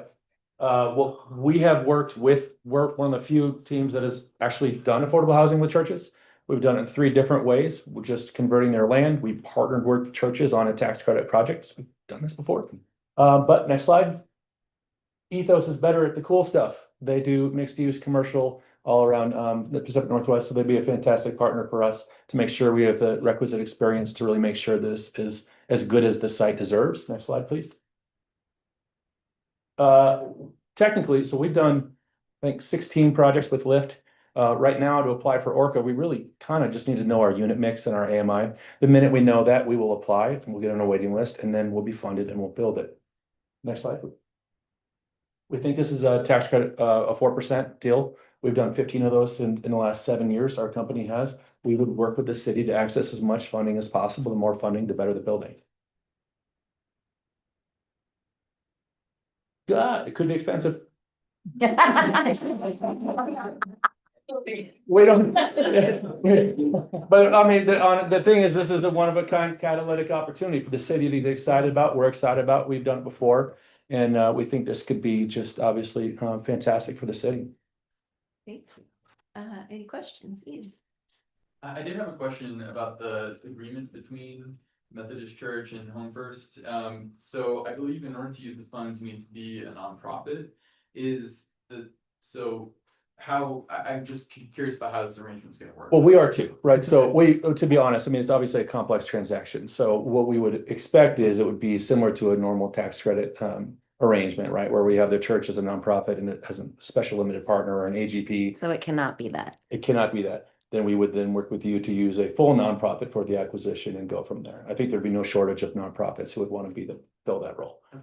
We're flexible, that we have the intent is to get it done however is practical with the constraints of the funding. Thank you. We can play a consultant role and an order role or whatever is practical. Thank you for being here today. I'm excited about the project and sort of about this movement within the Methodist Church around how to sort of make use of the resources that you do have. I wanted to clarify, I found it a bit distracting in the application. Bend Church would actually be the recipient of the money. So you're selling the land for this project. Right. And you applied. I'm sorry? You also applied for the funding. Yeah. But when the transaction is done, really then Church's financial interest is in selling property.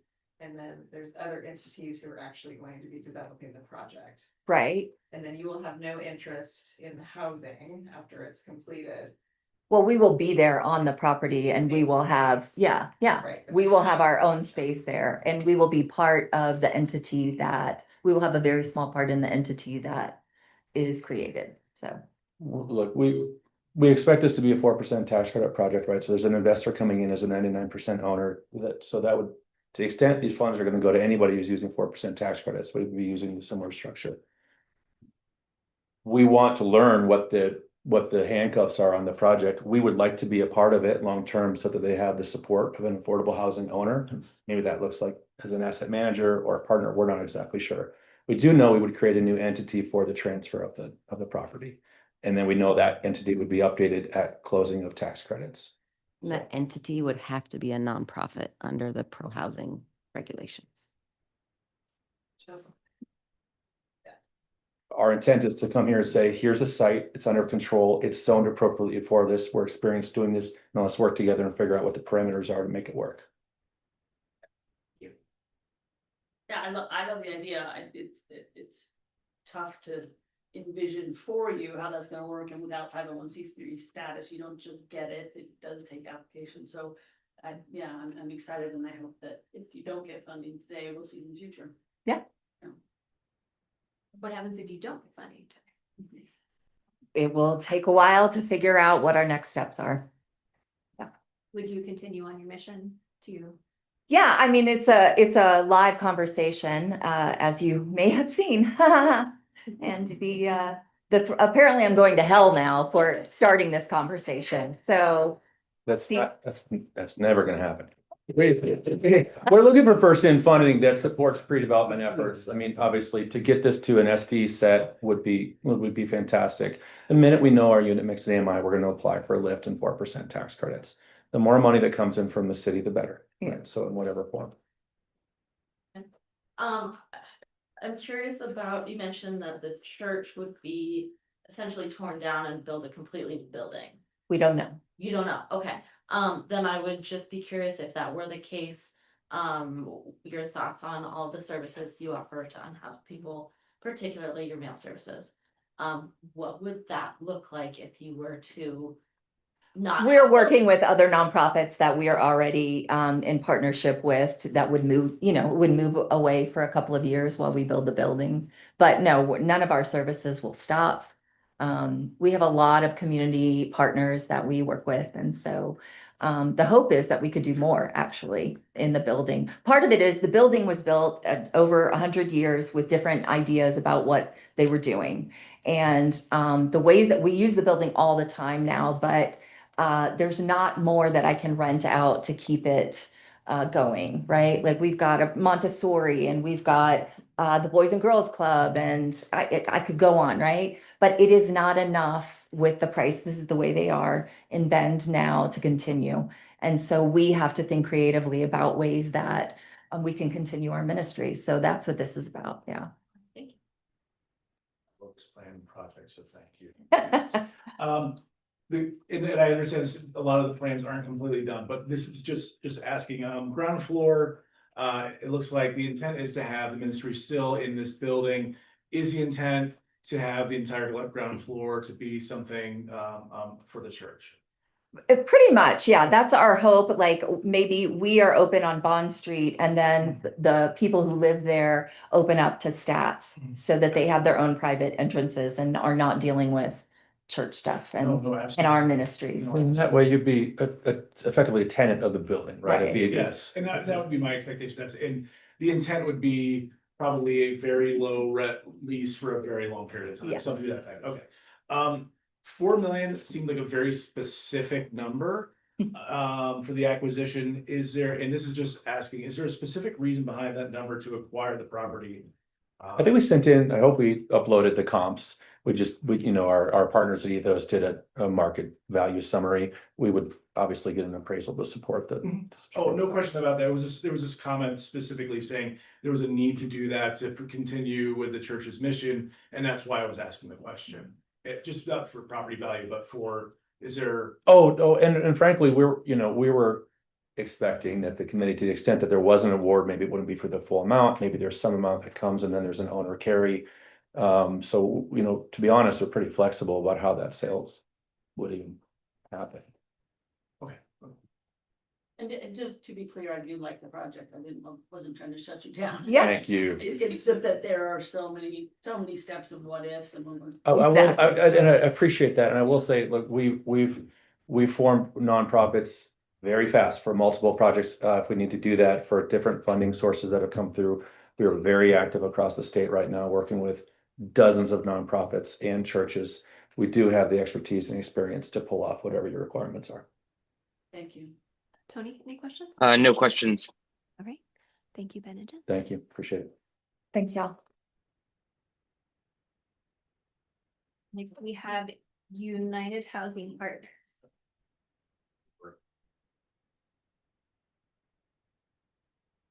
Chair, I think we can need online. Oh, is United Housing Partners online? Yes. Okay, if you are with United Housing Partners, please raise your hand so we can move you over. Thank you.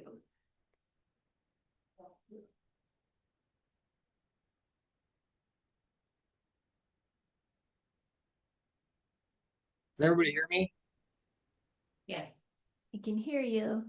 Okay, so I'm Seth O'Connell with United Housing Partners. We should also have my brother Tyson is online. There he is. And then I believe we have Mary Murphy. There she is from the Latino Community Association. Okay, I will be presenting and then we'll all be answering questions. Ladies and gentlemen, I believe oh, sorry. Am I good to go? Yes. Okay. Ladies and gentlemen, I believe what makes Bella Pines stand apart is the opportunity it creates for long-term ownership and increased impact for a local, culturally specific organization by helping the Latino Community Association accomplish their mission to serve local Latinos while simultaneously strengthening their autonomy. Next slide. A little bit about UHP. UHP's Tyson O'Connell is a proven entity in Central Oregon. UHP has a track record with our shareholders, including both OHCS and the City of Bend, for executing complex deals on aggressive timelines and delivering safe, beautiful, and sustainable homes. UHP has already successfully navigated OHCS's new centralized application process and is set to close on both LIFT and 4% tax credits in late November and begin construction on a 128-unit affordable project known as Verde Pines in the new Easton community directly east of Caldera High School. Next slide. The partnership is really what makes this project so special. It's about more than housing. It's about giving a voice and empowerment to our Latin neighbors. Villa Pines puts a culturally specific organization in the land ownership role, creating generational equity. LCA advocates one of Central Oregon's most underserved population, and this project gives them a seat at the table rather than just a unit in a building. Next slide. This slide shows our site location in North Bend between Deschutes Market and Butler Market Roads, just east of the Clerico site. The title of the slide asks, why Bella Pines? And the answer is simple. Without funding support today, we will lose site control. And that will mean 102 to 156 units gone. We've already experienced this last year when we lost site control of a 200-unit permit-ready project that was lost to market development due to uncertain closing timelines with the owner. Can every other project explicitly say they will not be able to move forward without these funds? Next slide. Here's a site plan of the project. So you can see on the right, this is lot 8. It's a 2.9 acre lot ready for 102 units. With an award today, we could close this lot as soon as the environmental review is complete, probably in March. On the left, you see lot 9, which we have an extended option on. This lot allows for another 1.5 acres and up to 54 more units to be added to Bella Pines without any additional subsidy asked from the city. We've designed the initial project on the current OHCS funding set-asides, but Oregon's 4% bond capacity should double next year based on the new reduced bond test percentages that were passed at the federal level last week. Next slide. This graph here shows estimated residents served. Notice the expected savings on the far right. Based on feedback from the LCA, Bella Pines includes more parking and more large units based on their need. While local apartment data didn't show comparisons for 4-bedroom apartments, we found that 4-bedroom homes were averaging nearly $4,000 a month in rent. That would be a $2,200 more per month than Bella Pines. While Bella Pines will not exclusively serve LCA's beneficiaries, LCA will direct marketing toward them. Bend's Latino population has grown over 50% in the last decade, and nearly 10% of residents now speak a language other than English. These families face much higher rent burdens than their counterparts and far fewer housing options. Bella Pines will directly address this gap, particularly in regards to the larger bedrooms and more parking that Latino families require. Next slide. Here's a little of our experience. This is Stillwater Crossing, which was delivered in 2022 amidst all the challenges of COVID. It's a 240-unit, 100% rent-restricted development, and it's Bend's largest LIHTC project to date. Stillwater has been praised by local leaders as a model for affordability, dignified, well-designed, and community-centered. As previously mentioned, we are also working diligently to close Verde Pines and deliver 128 new units to the Easton Master Plan in Southern Bend. Next slide. We are at time. Okay, can we go to, this is another project that was hard. Can I just close with, in closing, I want to state that Some of the projects today for acquisition funds have already owned the land or have long-term site control. Bella Pines does not. Some of these projects may come to fruition without the award. Bella Pines will not.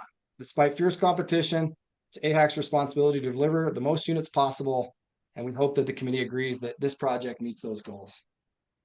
Sorry, 4 minutes is tough. I thought I had it. Sorry, yeah. Did fantastic. Yeah. Ian, any questions? Okay, Heather?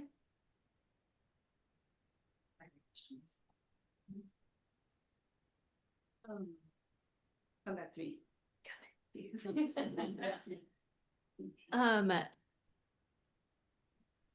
You're not a 501 C3, is that correct? We are not. The Latino Community Association is. Okay. Would you, are they the ones, sorry if I'm unclear on this, are they the ones who would be receiving the funds, or would you be receiving the funds? So they would receive the funds, they would take down the land, and then we would probably work out a land lease with a very similar partnership that some of the other projects have talked about. Okay. Okay. Thank That you. works. That works. Thank you, Rachel. That's all I've got. Your application mentions that this is contingent on, or the contract to purchase is contingent on the pro housing award, but you have your other funding is listed as pending. Is the contract also contingent on that, or is it just the pro housing award? So the pro housing fund, and Tyson might be able to elaborate on this too, but the pro housing fund would allow us to hold that site control and close on the first lot. And then that by in part extends control of the second lot. And then we would go through the ORCA process to apply for lift and 4% tax credits. Yeah, I'll speak to that a little more. Some of you may or may not know we've been before this committee a number of times. And we had one site that wasn't ready. It was determined that it wasn't ready in the Caraway master plan. And then we didn't bring a project last year, even though we got a $63 million lift award for Bend for a 200 unit project. We got waitlisted. We are in line to be waitlisted, and we had to withdraw. So we and Ben lost a $63 million award because we did not have site control, even though we were already approved for funding. So I think it was Keith that mentioned earlier, the state has changed the way that they allocate funds. It's no longer on 4% deals, a competitive process. It is they build a pipeline, they build a wait list, and then those projects, if they're financially eligible, will get funded. And in this case, this project is contingent. We will take down the land, so we have the site control, so we take that risk away, and then we will apply for lift immediately. We'll actually apply for lift well before we take down the land. Thank you. Just one question in regards to that second lot. Do you have a timeline that you have to complete a transaction to get that one? We do. That was also strategic because Verde Pines, the one we're building right now, is 128 units, and we could have expanded that quite a bit if we had additional site control next door without having to apply for any additional funding. So we have a 3-year option on that project. And we saw this change coming with the additional tax exempt bonds that were recently passed in the legislation last week. We submitted our application before that was actually passed and signed into law. But as a couple of people have mentioned, the tax exempt bond capacity has doubled, and it's going to be a huge benefit immediately to Oregon, which is an oversubscribed state for tax exempt bonds. So we thought if we can get control of this second site, we'll be able to expand this to 150 units. Thank you. And we negotiated that with the seller to make sure we have that option. Okay. Thank you. Tony, any questions? No questions. All right. Thank you all. Appreciate it. Nearing the home stretch, everybody.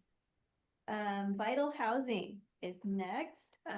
If do you have anybody online? or Yes, you do? Corey Baldwin and David Perlow. Okay, if your people online can raise their hands, we'll get them moved over. Gentlemen, raise your hands.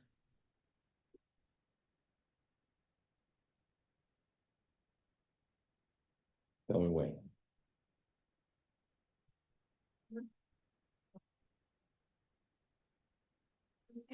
David Perlow? Should be online. I'm not sure David's able to join, Got it, okay. but Corey's here. Great. Robert Shepard, founder of Vital Housing, Corey Baldwin, head of acquisitions. We're here a little bit different than what you've seen. Your presentation is about an existing asset. Vital Housing was created 2 years ago after a long career in affordable housing in the services industry. Formed that to acquire expiring affordable housings and housing properties and try and preserve them. Cedar West is exactly that. Next slide, please. So we target affordable housing that is expiring, try and blend private capital with public subsidies and incentives to not only preserve, but retrofit those in as much as a sustainable way as the proceeds will allow us. Next slide, please. We can move past this. This is our history. We basically put the team together specifically for these purposes. So Cedar West, as you may or may not know, it's 121 units, built in 98, and it expires at the end of 2027. This property is on the market. We have an offer on the table. Sellers, according to today, are in deep consideration of our offer. The affordability plan that we have would preserve 100% of the units at the affordability levels that they currently are at. As you can see, there's a large gap to market between the current affordable units and market rents. And can we go to the next slide, please? Well, this gives you the examples here. Next slide, please. So what we're asking for is $500,000 in funding, approval of nonprofit tax exemption, and a letter of support for OHCS, which we think will be hopefully unnecessary as the bond capacity is expanded dramatically. Next slide, please. As I said, we were formed specifically for this purposes. These are the 3 properties we've closed so far this year. Orchard Park, which we actually closed it in a previous entity, and then just closed it into a bond execution in the beginning of this year. Belmont Dairy, which we closed earlier this year with support from PHB. That one is not a tax credit execution, it's just a cash flow. We did it with PHB funding, Freddie Mac, mission-driven equity, as well as the first and maybe only GGRF funding loan in the country. See if that actually works out. Courtside, which was a property in Olympia, Washington, closed also with joint venture equity that was mission-based, an NEF loan, as well as a Thurston County grant, extending the affordability on all of those units as well. So that's what we're here to do. It's all we do, is try and acquire affordable deals and make sure they remain affordable. Be before this. Ian, any question? Yeah, on the application, you mentioned that the current affordability levels are at 35 and 60. Mm-hmm. Will they remain the same? You take over the asset? Provided we can get all the funding that we have slated for, yes, it will. That's How the will those goal. change if you get partial funding? Pardon me? How will those change if you only get partial funding or no funding? The biggest change would be if we had to move the 35s to 60. Okay. Yeah. We wouldn't close the property unless we were maintaining 60% AMI. Thank you. Will any of the residents need to be displaced while you? It'll be an in-place renovation, so if they had to be displaced, it would be just for the period of time their unit was being refurbished. And then we would do a hoteling structure, essentially we finish some units, then you move them through the property. If they had to do that, which they probably would.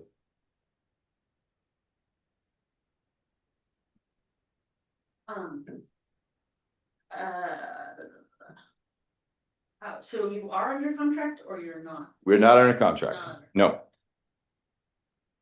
And you anticipate becoming under contract or Ye- if ye- you get the funding, then you'll make the offer, but you. No. We've made the offer. We've gone through a whole round of offers. The seller has, yeah, they're picking between a market rate buyer and us as the preservation buyer. The market rate buyer is a faster timeline, lower price, higher price, longer timeline for us. At least that's our understanding. Okay. With that, where did you guys come up with the price then? Yeah, it was the price where the sources used and matched that we could, with the funding, that was the price that we needed to achieve. And it was also based on the direction of the seller agent as to where they thought we would need to be in order to entice the seller to wait. To have the time on the Yeah. need. Okay.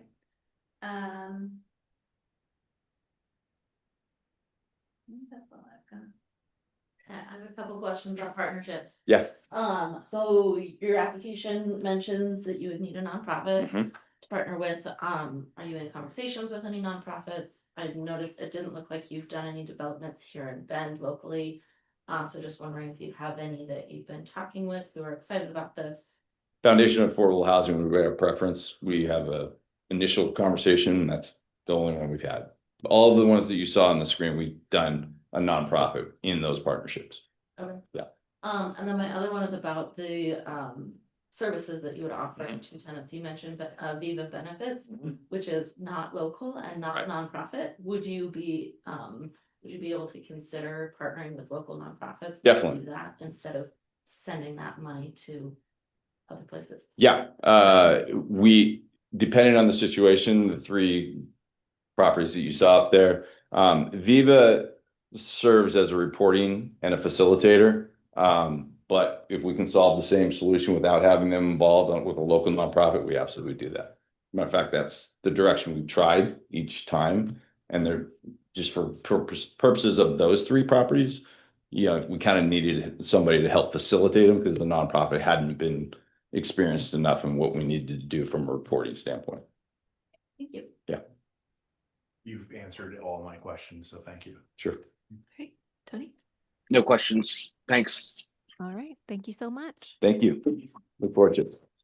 Are going to take a 10-minute break. Before we take a break, Okay. We're not going to take. there was one like building question that is like housing staff, and I think staff outside of housing staff would want to have answered. With the prefabricated homes or development that has been presented already have state approval from state building officials. Are you looking at me? Yes. We are building a prototype next month, and we're going through state permitting next week. Okay. So yes, they will be kind of pre-approved by the state for production. That's all. Okay. And I just want to make sure that that was covered before you all start to deliberate. Thank you. Break. Now we can take a break. Yeah. 10-minute break.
would make a motion with that.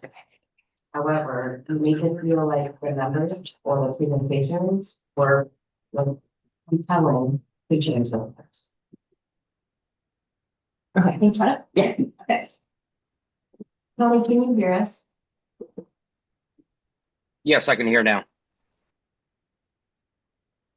It looks like you can. Give us the, can you give us a thumbs up if you can hear us?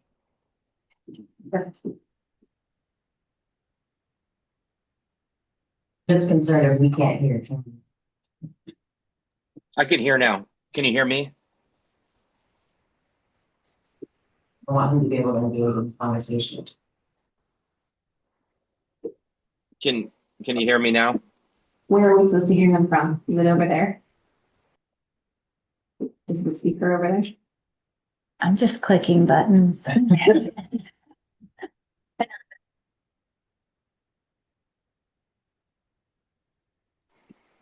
Can you hear me now? Before we go straight into this, it looks to me like only 25,750 is what I would see to be. You want to start there? Sort of. That's great. I mean, we have, so with regards to CDBG, Right. all the pro housing applicants are eligible for the CDBG as well. Thank you.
Can you hear me now?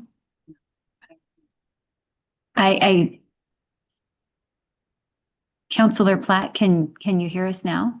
I can now hear you. Thank you very much. I see him responding. Yes, I can hear you. Can you hear me? Okay, great. Okay, great. Yeah. I couldn't hear until just a moment ago on the audio. Click the button. So polish commercial as well said if they're not fully funded, they would reduce amenities like elevators, certain things there.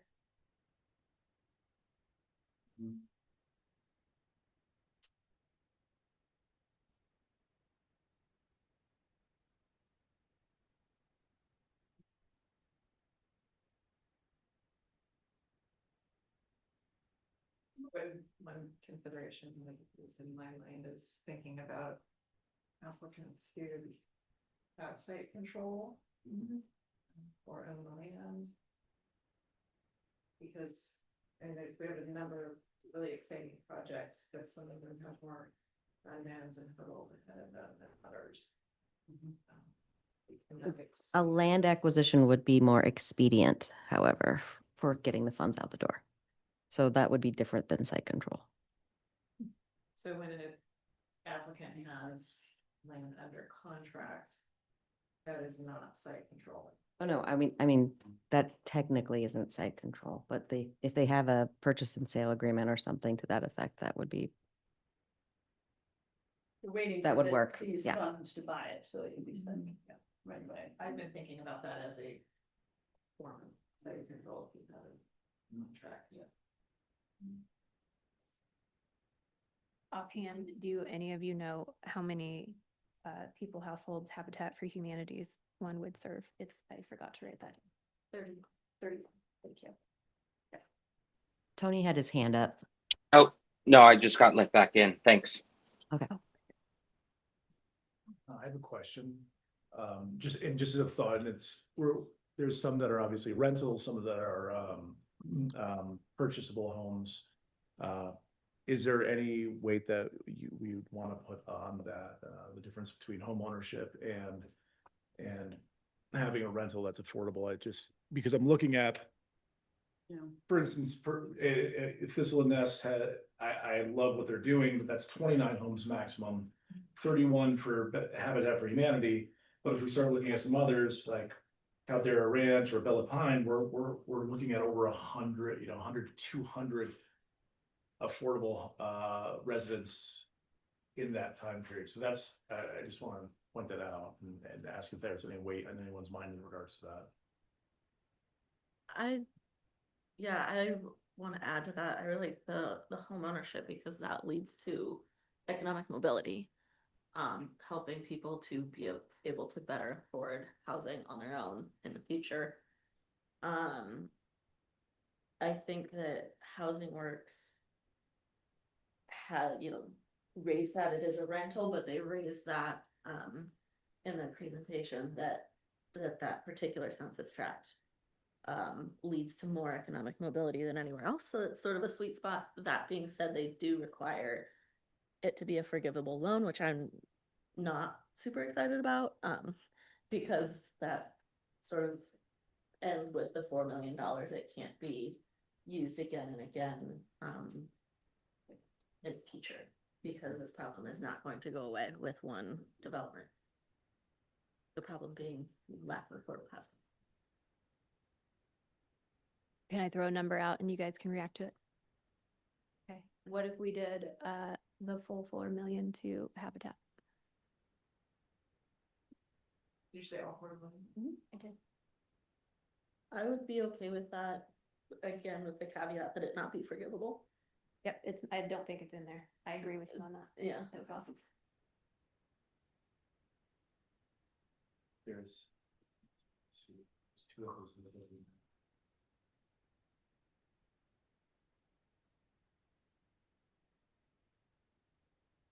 Mike, I like that idea. In homeownership, I agree is absolutely important. It needs to be. I'm just thinking about pure volume of people that can move in, and looking at something like Caldera Ranch, where 4 million would be able to help put in a much larger number of people. It's it's 230 families or 230 people. That's a much larger number. And since we're looking at these big numbers, it's something to think about as well. I also would lean towards Polish Wood for their 1.5 as well. The full amount, just because that's a set amount, and they are looking at doing nearly 150 units that are all, I think below 80% AMI. And that's the affordable housing funds, right? Yeah. Yeah, okay, With elevators. right. An argument I would make, not an argument, whatever, counter I would make for Habitat is if you think about these households, they're living somewhere right now, right? And likely in a lower income or affordable place. So you get them into urban housing, those open up. So it's essentially, you don't just get who's getting a home, you also get that, yeah, you get 3 more spaces up for other people to move. So just a comment. Rachel, it has to be spent by like January 1 of 2029 or December 31 of 2029. So if you only spend it by that time and you don't have a person in the unit, then you're not reaching, yeah, leased up by December of 2029. I'm a little concerned about Caldera with their, it's a pretty big hurdle being in the urban growth boundary extension. And they're, sort of all goes well, they would have occupancy in December of 2028, which is a year's worth of wiggle room. We wouldn't be able to give them the money for the funds until they were in the urban growth boundary. The city limits. In the city limits. Oh, so do you mean like today we put in it? Oh. I might want to think about that moving forward today. You're saying should we eliminate some?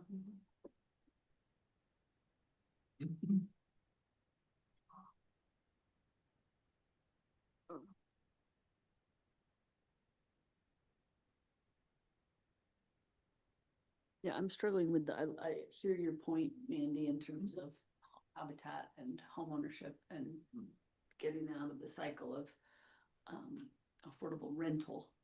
And I just feel like there's such a high number and need for affordable rental. And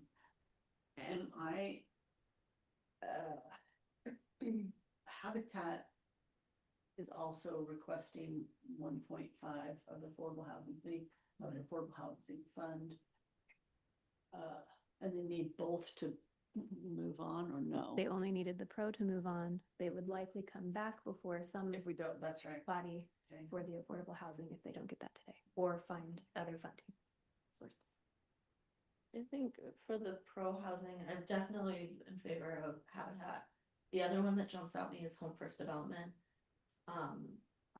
One reason being they have a track record, and are very, and the church is, a very big part of community.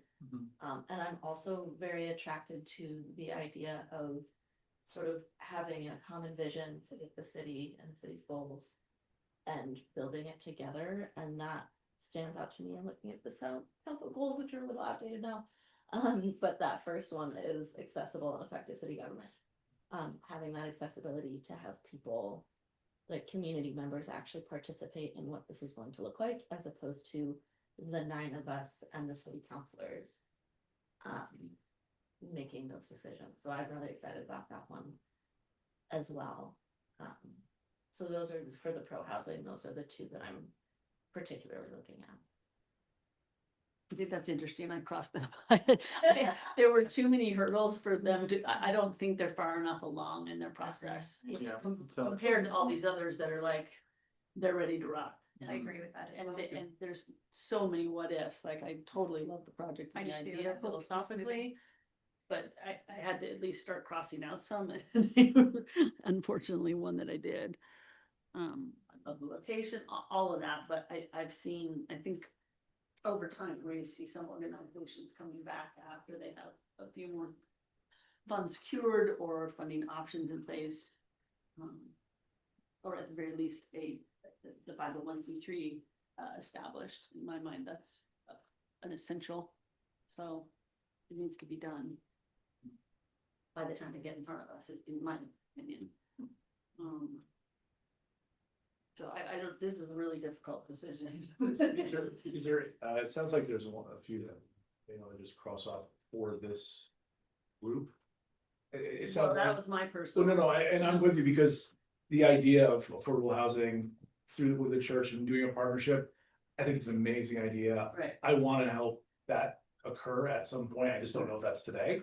Yeah. And my thought is perhaps there's some others that we want to remove from this list for today so that we can. Yeah, or even just put what are top, the ones that are project ready and give a lot of doors for the dollars kind of thing. We could, rather than eliminating, or I don't know. Yeah, no, that's fine. So we're saying. What are your favorites? Okay, so we had Habitat was a favorite, and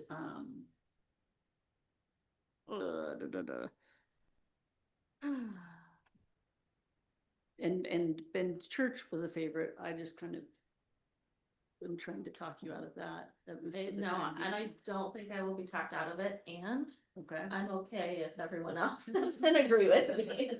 I'm still gonna be really excited about it. I'm excited about it. The And it's just, possibility for this. it's hard. Yeah. It needs some more nourishment, in my opinion. Yes, I can live with that. Can we talk about how we feel about Housing Works with a forgivable portion of the loan? At first I was hesitant about that, but given the new level of equity that's gonna potentially be brought into that area of town, I'm really excited about that. So you would be in favor of? Yeah, I like that one a Okay. lot. I'm in favor of talking about it more, because it doesn't give us the most doors for the dollar, but some of these higher door projects have serious hurdles in front of them. And so, Yeah. with this, it really gives some exciting opportunities in that part of town. And I think they did a nice job explaining why they need that forgivable portion. And we say, I think in our policy that we will consider that. We do. Yeah. I agree too. I think with the infrastructure upgrades as well, it does kind of make it a little bit more appealing to me. I'm inclined to consider some of the things that Isabel was talking about the economic mobility that comes with some of the locations here pretty heavily. So for me, Housing Works and the church are both, the Methodist Church one are both still top contenders for me, but I understand I was also concerned about the kind of all the steps for the Methodist Church. So I think Housing Works might be up there for me, tied with Ben Redmond Habitat.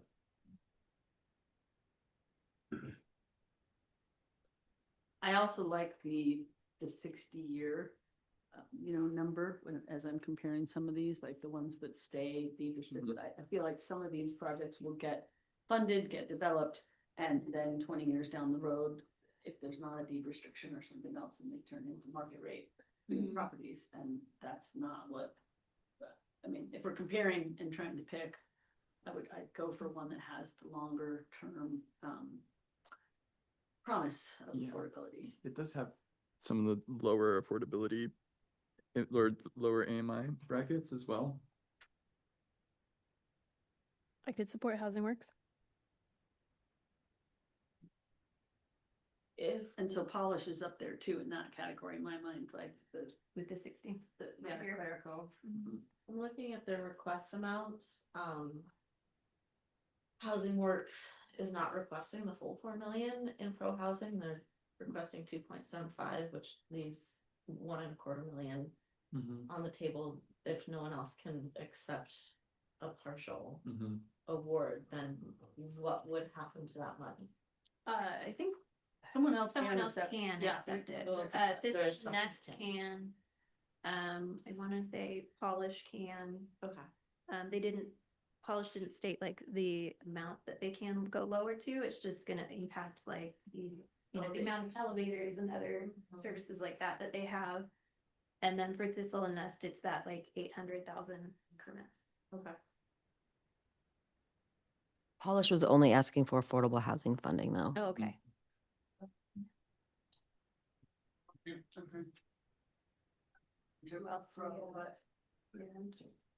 I think for my top four right now for this phase.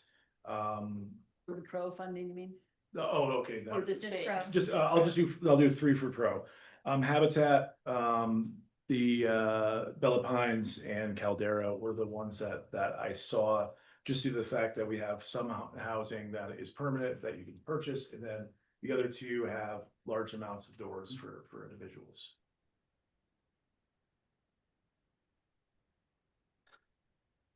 I like Bella Pines because there is that, they have that solid partnership with LCA that's not just a like, hey, we like each other, but is, you know, and can really provide more affordable housing that is focused on the Latino community here, which I think is lacking a bit. I do too, but they are not a 501c3, but they said that Latino Community Association could accept the land in some kind of agreement to be moving this forward with them. Yeah, what they had a described partnership. was that Latino Community Association would buy the land and that United Partners would actually lease it for the development and kind of running it.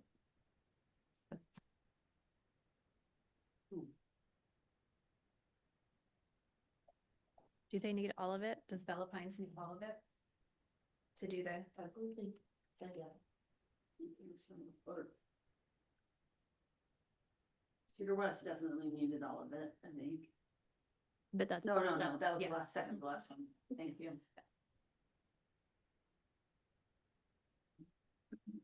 Oh yeah, without funding today, they'll lose site control for Mountain Mine. Yeah, that's what I remember. Okay.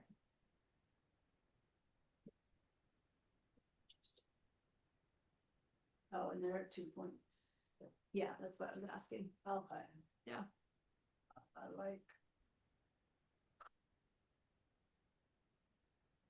I wonder if they would accept some CDBG. Well, let's not forget we have that kind of money. Yeah, it's not gonna do enough though. Yeah, they also only requested 1 million in affordable housing fund dollars, so we could. We did. Which one are you talking about? Housing Works. So if we were to fully fund Bella Pines, the remainder of pro housing going to Housing Works. I guess it still would be a couple $100,000 short if they were to, if Housing Works were to also get 1.5 in affordable housing, and then. Is that right? I think. Somebody check my math. But there's a reason why Housing Works has the split as well. Oh, okay. Because they remember they were talking about all those offsites. Mm-hmm. They would not be able to pay prevailing wage under the pro housing money or the CDBG money. That's why they asked for the affordable housing funds. Oh. It's now after 6, so I don't want to rush us, but also maybe we can be a little more decisive. It's not like normal. It's not. Everybody. This is our recommendation, you know. It seems like everybody generally has Habitat on their list. Does anybody, I know a lot of people have put out some ideas, but. Right, is anyone not for Is Habitat? anybody not for Habitat? Well, I think part of the challenge in my mind is if we're gonna fund an organization asking for the full amount and they were unwilling to accept any less than that, then we eliminate everyone else from the list. So do we wanna get as much leverage from the funding? Or do we wanna fund more than one applicant, which is only gonna be 2? Right? So that's, I mean. And those 2 would likely be Housing Works and Thistle and Nest, because those are the only 2 that I think would it would work have to be in that category. providing no one's willing to accept really much less than. Then we only have 1.5 million in affordable housing, so. I guess. Where my mind is going, this vital housing is 500,000 and that gives us a lot of units for 60 more years. Bang for the buck. But not new units. They're not new units. No. They would be, refurbished. right, but if they go, Yeah. right, those people aren't going to be able to stay there in affordable housing, so you're gonna lose that. And we're So, talking you're affordable right. housing funds. Yeah, Thanks. so to retain the affordable housing seats that we have at Cedar West, we would need to have that 60-year commitment again. Otherwise, it has the potential to go to market rate, has the potential to displace all those people, and then we have what, 159 or whatever Do you know people. what happens if the 120. units go to market rate Yeah. when there's people still living in them? It happens slowly, but Yeah, yeah, you can't. but it just slow, like as Yeah. people move out. It's like and the rents 10%, get I reduced, think it's the rule is you can raise it 10%. Within 3 years. Well, can we move 500,000 over in foundations column for now, or is that, yes? I think so. I'm pretty. For me, That's for it's- vital housing, yeah. It's an easy one. Okay, we need a decision. Yeah. If we award them that, then that means. We have $1 million left in affordable housing funds. I kind of like the idea of maybe funding some, I mean, because we have pro housing and affordable housing fund to do some home ownership, some multifamily kind of thing, so that we get to fund a little of both. That's an idea. What are you thinking with that, Allison? I guess. Yeah, I think I The think only either ones- this one is or half, oh, but yeah, the other ones, they can take a portion, right? Right. are any of the ones that are requesting just affordable housing funds? Do you remember if any of them were willing to just take a portion, like Jewel or Urban Asset Advisors?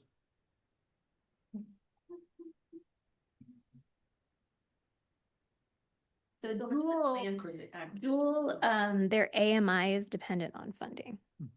So if they don't get the funding, they have to adjust the AMI that they're going to go with, is what my notes say. And it wasn't specifically for land acquisition, huge. And does Housing Works need the entire $1 million? Yeah, they need both what they're asking for in pro housing. In full. In Okay. full, and the affordable housing in full. Want me to plug those numbers in? Yep, if you don't mind, and then this one, Well, then Yeah. What's this, writing might be 100,000, or they're being. well, hold on. It's gonna be one million, Which is, For it's them for to do two, one. that's one unit. It's one. Yeah, that's it. They need to, because they're duplexes. So no, 800. 800 is 1,000 one duplex unit. So two. But they said for it to be viable, they have to have at least 2 sets of duplexes. Oh, did they? I must have missed that part. So they have it around here. The thing that's in my head right now, and you guys can tell me if this is wrong or not, but in my head, the way I'm thinking and that it's making sense, I'm flexible, but is 4 million of the pro housing funds for Ben Redmond Habitat for Humanity, and then 500,000 for vital housing from the affordable housing funds, and then 100,000 that would go to $1 million. or sorry, $1 million that would go to one of the other ones I can just accept partial. And that seems to make sense to me. I got 40 million. That's my dream. But I'm also open to another split, but that's just, I don't know, that was just popping out at me as like, that seems to make sense, but Well, I did like the Housing Works with the Thistle and Nest. Was that one of the other? We'll give you on the other. And I don't wanna sway, I just, I see a lot of good projects here. Yeah. and It's hard to wanna pick one. Yeah, but those two kind of splits are the one that are popping out at me. And then the housing works with the Thistle and Nest also allows us to have vital housing, right? Well, then, So so those are the ones that seem to make sense to me. So what are you talking about for your 1 million if it's not, say it's not Housing Works? For your affordable housing funds for the 1 Yeah, million? so there would be 500,000 that go to vital housing, and Right. then there would be 1 million. I don't remember if any of the other ones said that they could, so I Yeah. think the only ones are Jewel, Yeah. Polish, and I'm Urbanest. getting massive email or massive text, sorry. Lynn said that they could go forward with just the 4 million for the acquisition. Or just not the 4 million, just the 2.75. 2.7. They didn't need a full affordable housing fund. Okay. That's Housing Works, yeah. And that's helpful. And they would take the CDBG, that was. Just pause here since I just want to make sure we're being fair to everyone, that not everyone has your phone number and It's can true. text you. It's true. So I wanna. It's true. I'm just like, whoa, my phone's. I just want to make sure that, everyone had their chance to speak. And that we're not giving. I understand It that is in their you're offering- application and I misspoke is why she was like, Okay. "It's so not true." So I was like, okay, I'll clarify. If she was here, she would be saying, so not true to me. So I think Jewel, oh no, they can, yeah. Jewel, can take, I think they can take less. I want to say that. Let me make sure. I think the old one was. Yeah, Jewel is the, Yes, that's the one. yeah. They would adjust the AMI depending on the funding. So if we gave them less money, they'd have to adjust their AMI. It's currently 60 to 105% AMI.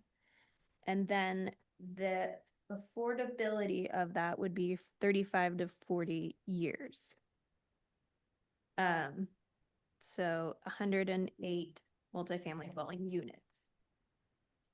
So that's more units potentially, and they just start asking for the affordable housing funds. I felt like there were a lot of obstacles still. This was There was certain things yeah. that I didn't really understand that you were bringing up, and Yeah. I don't know if we want to get back into it, but I was. I think the way that the commercial lending is set up, I'm sure they'll get all the funding and financing that they need. I just need to just kind of understand where everything went and how everything lined up. Mhm. And when I looked at the AMI, 75% of, or 75 of the 139 doors could be technically above 100% AMI. No, 107 units at 110. Well, I said, Oh, I there's- see. Yeah, yeah, 80 to 100, so technically it could be that.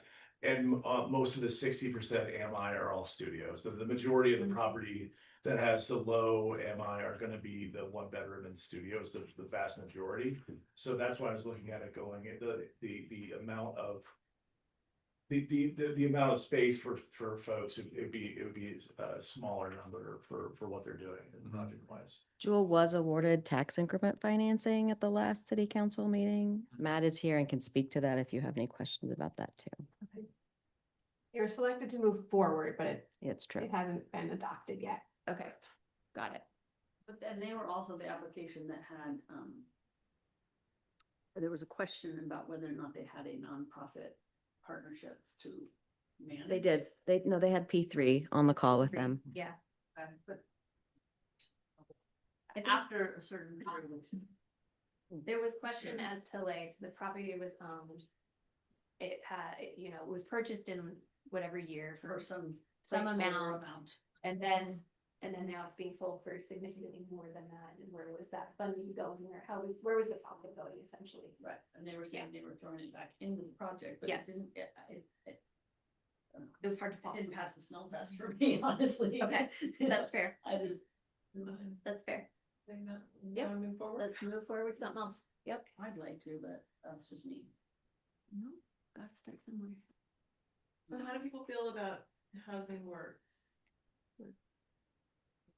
Given they're flexible with, Yeah, with the new flexibility. that gives us more opportunity to fund someone else too with Yeah. housing. In regards to flexibility, what would be the thought behind that? What would be the idea of funding housing works? So I think we've just, the application was clarified to say that they do not need to get the affordable housing fund. I still, and like, I could be alone in this. I still don't fully, I'm still not fully on the wagon for the forgivable loan. But that I'm just stating. I'm happy to support if the rest of the team feels differently. Well, let's talk about some other ones then. Okay. We haven't talked a lot about this on mass.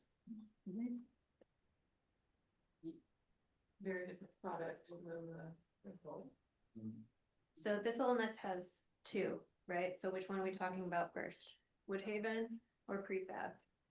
Prefab is interesting.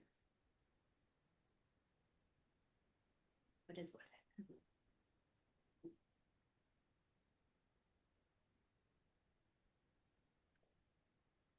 It's gonna be, yeah, that's 10 properties.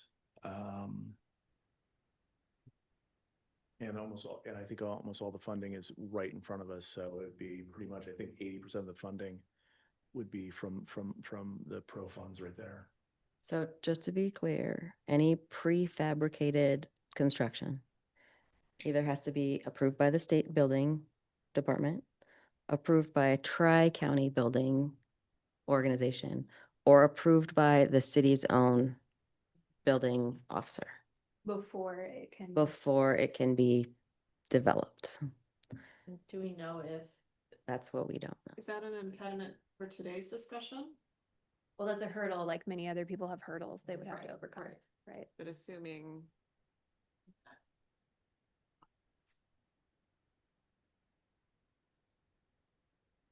Yeah, I guess there's so, I mean, how many ironclad ones do we have here? I guess we're kind of what I'm going back to, like. I think if we're gonna Like we have two. yeah. Then those are the two we should be discussed, kind of. Thought it was Housing Works and Top Tap, but Yeah, that's what I thought were the more ironclad one. Well, vital housing is, Oh, vital housing. Yeah, sorry, I'm talking about broke funds. oh yeah, sorry. Yes, let's stay with the funds. I think if we're looking at pro funds, I'm still. Yeah.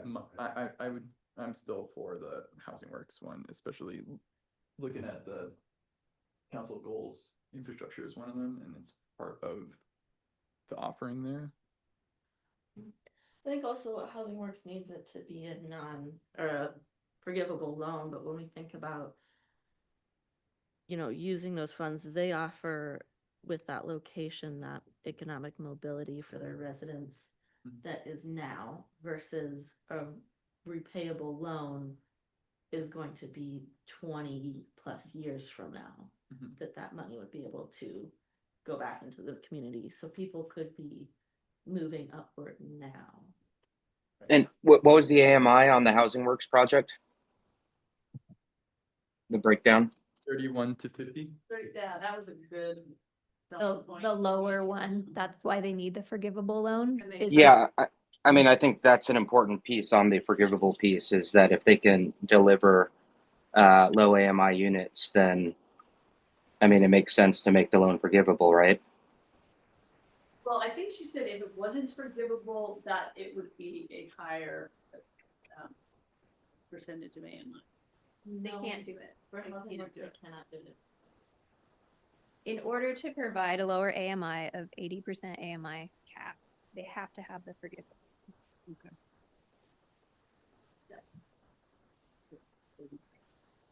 Well, I think they cap it.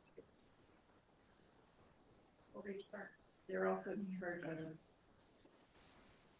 80%. They don't charge the full amount They don't of the charge rent, but they, if that is also 80%. Yeah, there's extra percent.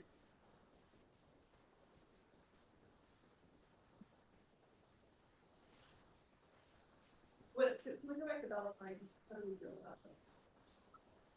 If you're thinking of funding housing works for development. And everything. 102 units. That's a They big need- deal. Without the funding, they will lose site control.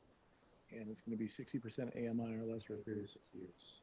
And we can't do full amount.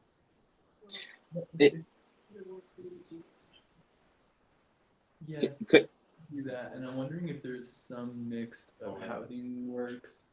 They said they didn't need the affordable housing fund, but is there a way that we could get affordable housing fund? And move some of the housing works the pro housing dollars for just some housing. So so Lynn said that they wouldn't need the affordable housing fund dollars. If they kept the affordable housing fund dollars, but we moved some of the pro housing dollars for housing works to Bella Pines, that. Tony, did you have something you wanted to say? Yeah, I mean, basically what he's saying is that could you use like $500,000 from affordable housing fund and combine that with the pro funds for housing works, and then also do the Bella Pines, because then you're getting like the best bang for your buck between Bella Pines, housing works, and Vital. Bella Pines is still in the attendee pool if you need to ask them any clarifying questions. Well, I thought this, oh, maybe I'm wrong. Well, I guess the question would be, could you use affordable housing funds and then add that to the pro funds to make the 2.75 for the land acquisition? For housing works? Yep.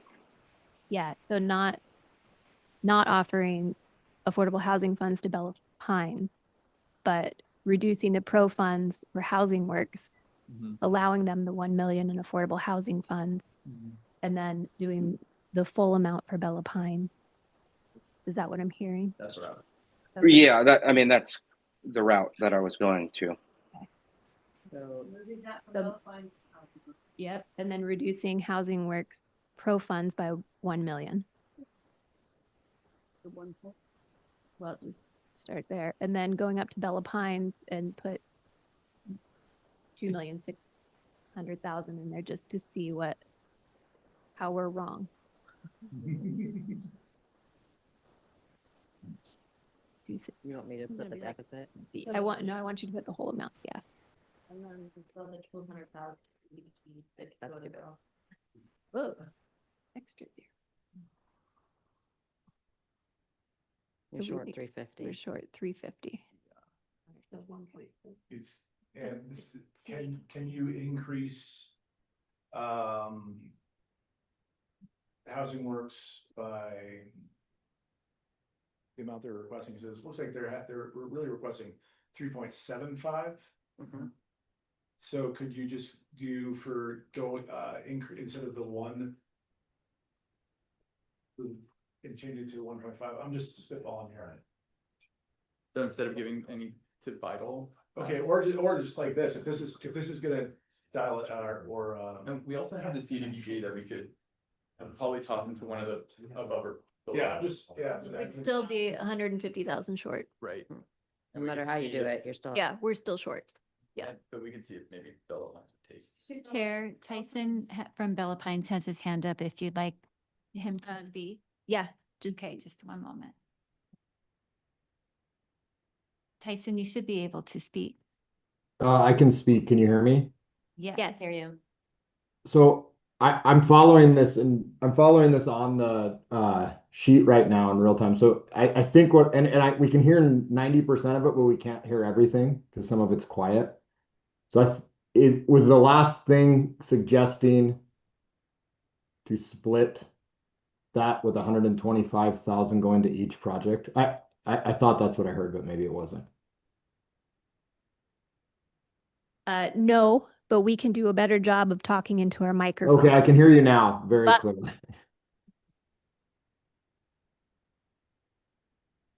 Okay.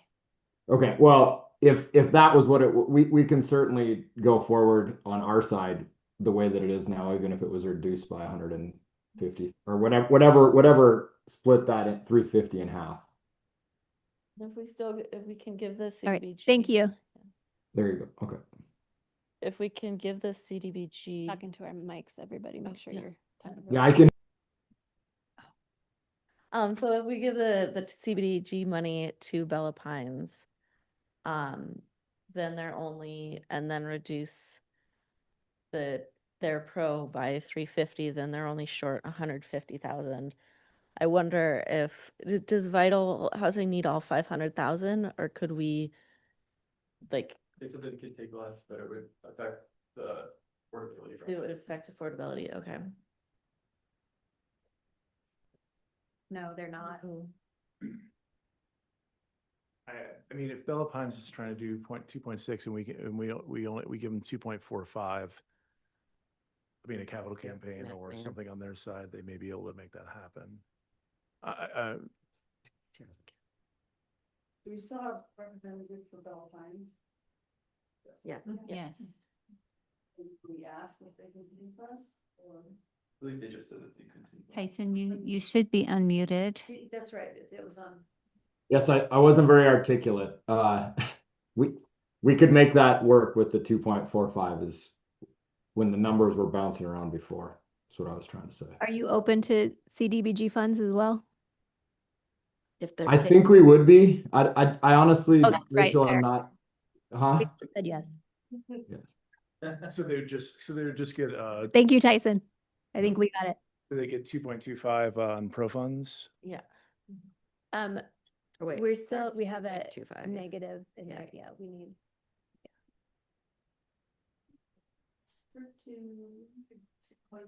So we're shorting them. 150. Yeah. Okay. Yeah. I'm comfortable with that, and then still get to do Vital Housing at 500. And get 2.75 too. Something we talked about, there's no home ownership in there. It's all rental. Right. Yeah. So we come back to.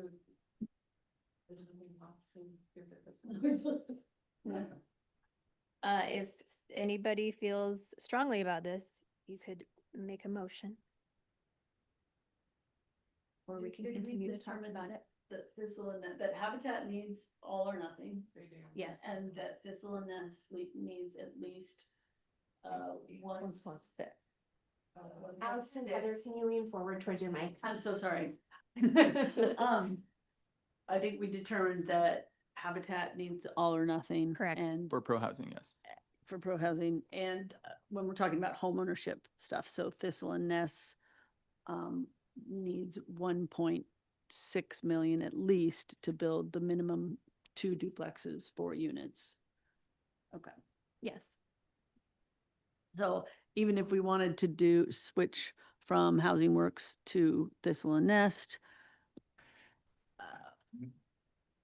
I guess we could, but we'd be depleting the Housing Works quite a bit. Housing Works wouldn't be able to do their project. At all, with At that, all. with that Correct. reduction, okay. Yeah. I feel strongly about this list if you need a motion or something written down. Wait, what would be the correct way of doing this? Make a motion. Okay. I'd like to make a motion to propose items that are up there for a vote. Where am I? We had asked. Oh, okay, cool. I am sorry. This is first time, folks. First time. Also late.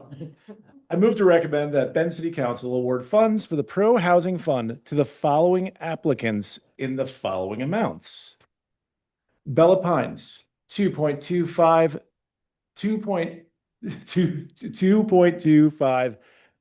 million. Then we got Housing Works at 1.75 million. Let's see what we got here. I second that. Oh, there needs to be Oh, is more to there the more? motion. Okay. Okay, there's more. I move to recommend the Bend City Council award funds for the Affordable Housing Fund to the following applicants in the following amounts. $1 million to Housing Works and $500,000 to Vital Housing, And I move to recommend that Bend City Council award community development block grant funds to the following applicants in the following amounts. $200,000 to Bella Pines. There's also more language. A forgivable loan. The loan terms. Oh. Oh, gosh. Okay, with the loan terms proposed in the application or loan terms under current city of Bend policy. Do that for each one.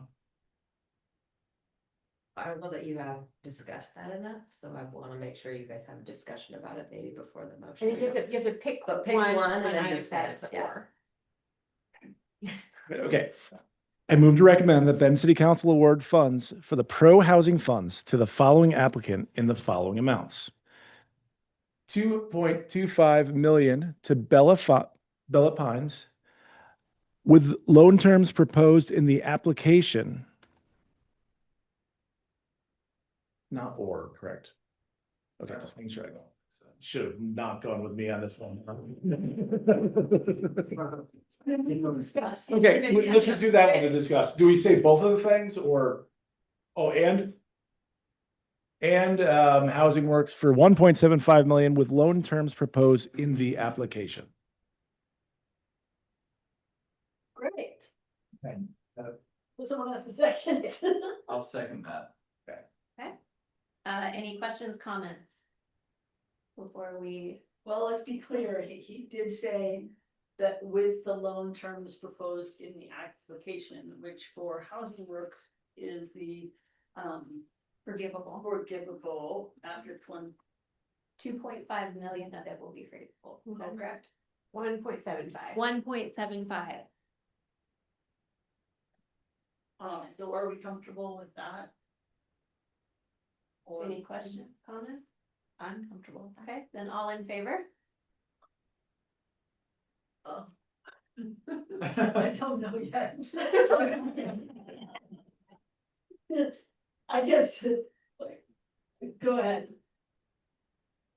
Okay, all in favor? We're gonna vote.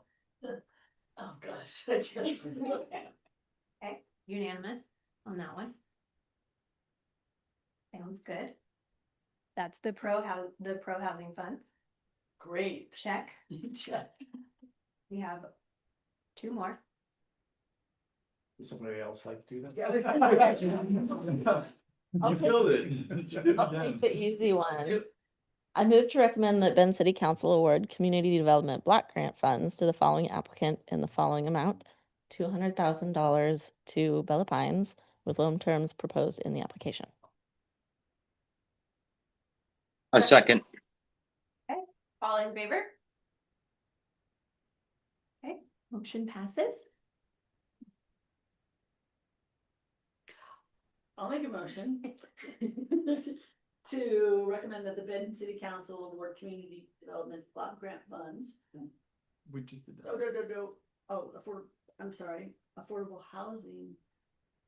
From the funds from the Affordable Housing Fund to Housing Works in the amount of $1 million and Vital Housing in the amount of $500,000, both with the terms proposed in the loan application. I second. All right, all in favor? Okay, motion passes. One more funding source. Really? I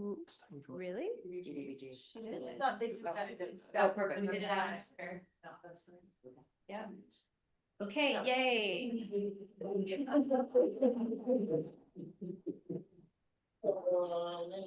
We still have staff reports. These are quick. Okay. Thank you all for everyone who attended. Yeah, Appreciate your time. Really appreciate it. Okay, we're sending an email on the shelter funding and the safe parking pods. We need applicants for our home committee. I think we sent that out with all this information, is that council's putting together a committee for a year's time to look at things every 6 to 8 weeks on what other kind of funding resources we can bring to the city for housing. So if you know anyone in your sphere of influence, please pass the information along.